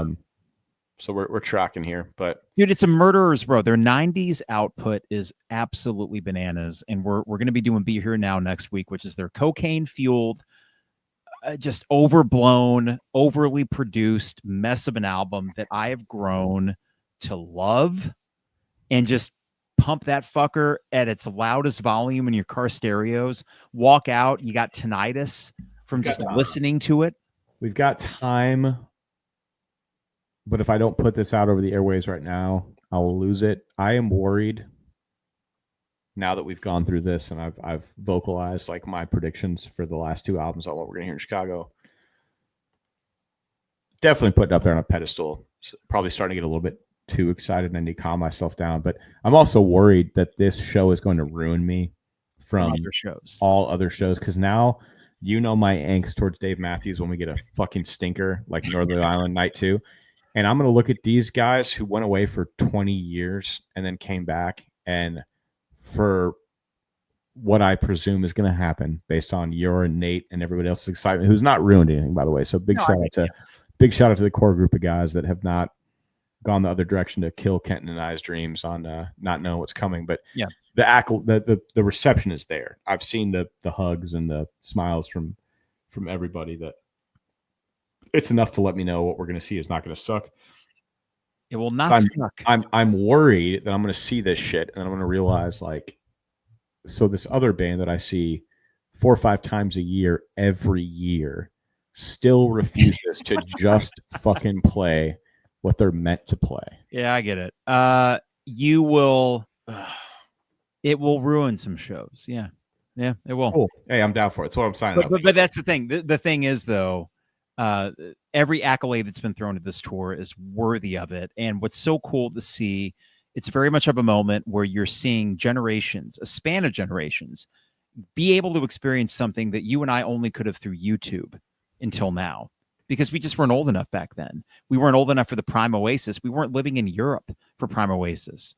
And I somehow, in a weird way, while the Chicago show is not going to be like the Manchester shows in terms of crowd interaction, because it just can't be, I'm not worried about it being an American audience that doesn't get Oasis. This is going to be a world crowd traveling in because they couldn't get the tickets to the Wembley shows or the Manchester shows. So I'll do the Chicago one instead. This is anyone there.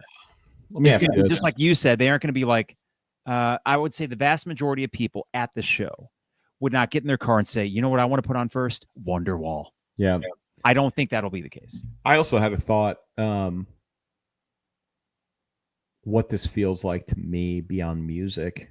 And it was like two things. Number one, I want to ask you this. You are a newer Oasis fan. Okay. Mm-hmm. This isn't like Zeppelin comes back with Jason Bonham playing drums. I know the answer to that. That could be anywhere in the world, and you're going to make it happen. Yeah. Now that we've built this up, though, we did get the tickets on release day. Our core group of our entire group of friends is going. Is there any possibility in the world that you would not be in Soldier Field August 28th? Like, no, I would pay upwards. I would pay second market value for these tickets. Okay. Get in the stadium. Same, because I was trying to think to myself, like, over the last couple of years, obviously Brooks is 2, Collins is 4. There's been life instances where things were impossible. They just couldn't happen, right? Whether it was closer to delivery time and stuff. But in the same breath, this is one of those moments. And like I said, I try to take myself, like, what other scenario would play out right now beyond Oasis that would, like, feel the same way? And a local hosted U.S. Winter Olympics, to me, like, there would be certain things that we'd want to go see, but like it would be new. It's not nostalgic. It's not a pull from anything that like is happening, but it's big enough where it's like you have two choices. Do you want to say that you were there at that venue when this thing happened, like the miracle hockey game or something, you name it, whatever? Or do you want to not be there and say that you could have been? So there's no thought in my head that I wouldn't go, but what I'm getting at is like, this feels like it's just organically building something that's like, it's just bigger. It's just bigger than almost anything that I've ever, even bigger than Rage. Rage, the delivery of Rage was great, but it's still such a niche market of finite humans that know Rage, love Rage. A lot of people know Rage, but to gravitate towards them for their reunion was like, I was looking around at United Center. There was some sectioned off places and so forth. I don't foresee there being any wiggle room whatsoever with what I'm going to experience at Soldier Field. And the thing is, what Oasis is doing that makes them particularly unique is they are arguably more popular and powerful now worldwide than they've ever been, on the strength of being gone for 16 years, but then actually sticking the landing when they came back, and in a world where you can go viral for having the biggest stadium tour in the world. So Taylor Swift had that for 2 full years with the Eras tour. And right now, if you say, what's the biggest stadium tour in the world? Well, they might not have as many shows as Taylor Swift did, but it is Oasis. Maybe it's my algorithm. I know it's my algorithm that's feeding me Oasis, but it's feeding everybody Oasis. And they are tapping into something that I haven't seen a rock band tap into in a long time, because it is, yes, a nostalgia act on one hand, but on the other, as we talked about last week, they aren't that old. They aren't in their 70s. They still have some prime years ahead of them if they wanted to. And I think that this actually sets the table where they could do that if they wanted to. 100%.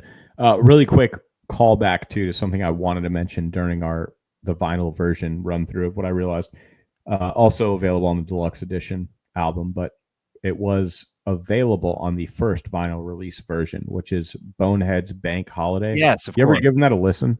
Not in a while. I know it's a fan favorite. I need to. So I did, and beyond just it being fun, and the harmonies and shit are cool as hell. Like there's actual, like, there's these peculiar harmonizations on it that are cool. But what I noted for myself when I was listening to it was Robert Shaw. Does that name ring a bell? From Jaws? Yeah. Yeah. So you know the scene where he's kind of doing his like shipman song. So it's Yes. the scene. It's a scene of all scenes With bow-legged women and all that kind of. Yeah. And it's like it not in its entirety, but I think this just is an essence of what we get over here in the US that they probably feel is in absolute regularity over there, is like breaking out in a historic bar song that you heard your grandpa do it and your dad do it, and you just inherently know it too. Might not be like your football club's fucking song, but you know, like these stupid jingles that go down in the bars.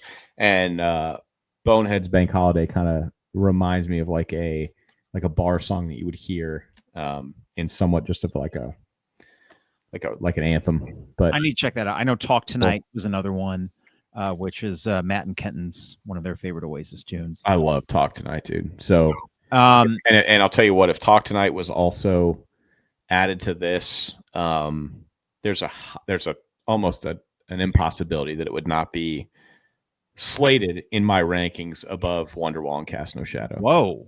I'm telling you, dude, that fucking song is awesome. And the fact that some of these things were unreleased blows my mind. So the master plans for, man, all the B-sides. I can't wait to get there. But it's Talk Tonight is it's amazing. And it's probably for that reason. I've listened to Nate Kenton and Matt jam on it and shit. And at that point, you take these songs at pure face value. You don't know where they are in their album for good reason. Didn't know it was unreleased and just on master plan. So whenever you realize where it could have been stuck, you're like, okay, well, that makes sense. Number one. Number two, it doesn't change my mindset on the fact that Wonderwall, I would go to Talk Tonight over Wonderwall if I was in my car going to the album. So yeah, you and many other Oasis fans, and for good reason too, because it's a great song. All right, next week's gonna be fun. Be Here Now, a completely different kind of thing. It's all coked out and just a mess, but 75 minutes long of just. What would we call it? I'm looking forward to it because I obviously regularly revisit Morning Glory, and definitely maybe it's always a part of something, you know, whatever you're doing. But as we move along here, this is now into the realm of knowing and hopefully being as surprised as when the lyrics are just coming out of my mouth, where I'm like, oh, well. Oh, yeah.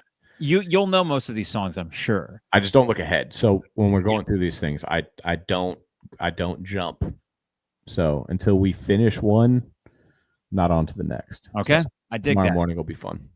Well, that was a big one. I mean, we covered some classics. Definitely maybe was one, and this is certainly another. And we damn near got to the 3-hour mark, but just under. We got the mark just as we needed to. So under. Whew, for champagne Whoop. Supernova. Yep. Champod Supercasta, our Oasis series. It is Drop the Needleheads, where the bourbon flows, the records spin. And for this series, the breakdowns are more layered than Noel Gallagher's guitar tracks on Be Here Now, which we'll get to next week. But for Ben Yates, Yahtzee. That's me. I am Mike Carpenter, Schmiggy. And we will see you next week. And we will be a mere few days. By the time you hear the Be Here Now podcast, we will be 2 days, in fact, away from seeing Oasis. I'll be, in the words of Liam Gallagher, I'll be off me coconut by that point. I'll be fucking gone, dude. Holy shit, man. Well, it's a perfect album to be off your coconut on. That is for sure. All right. For Ben Yates, I'm Mike Carpenter, and we will see you next week. It is Drop the Needleheads. See you.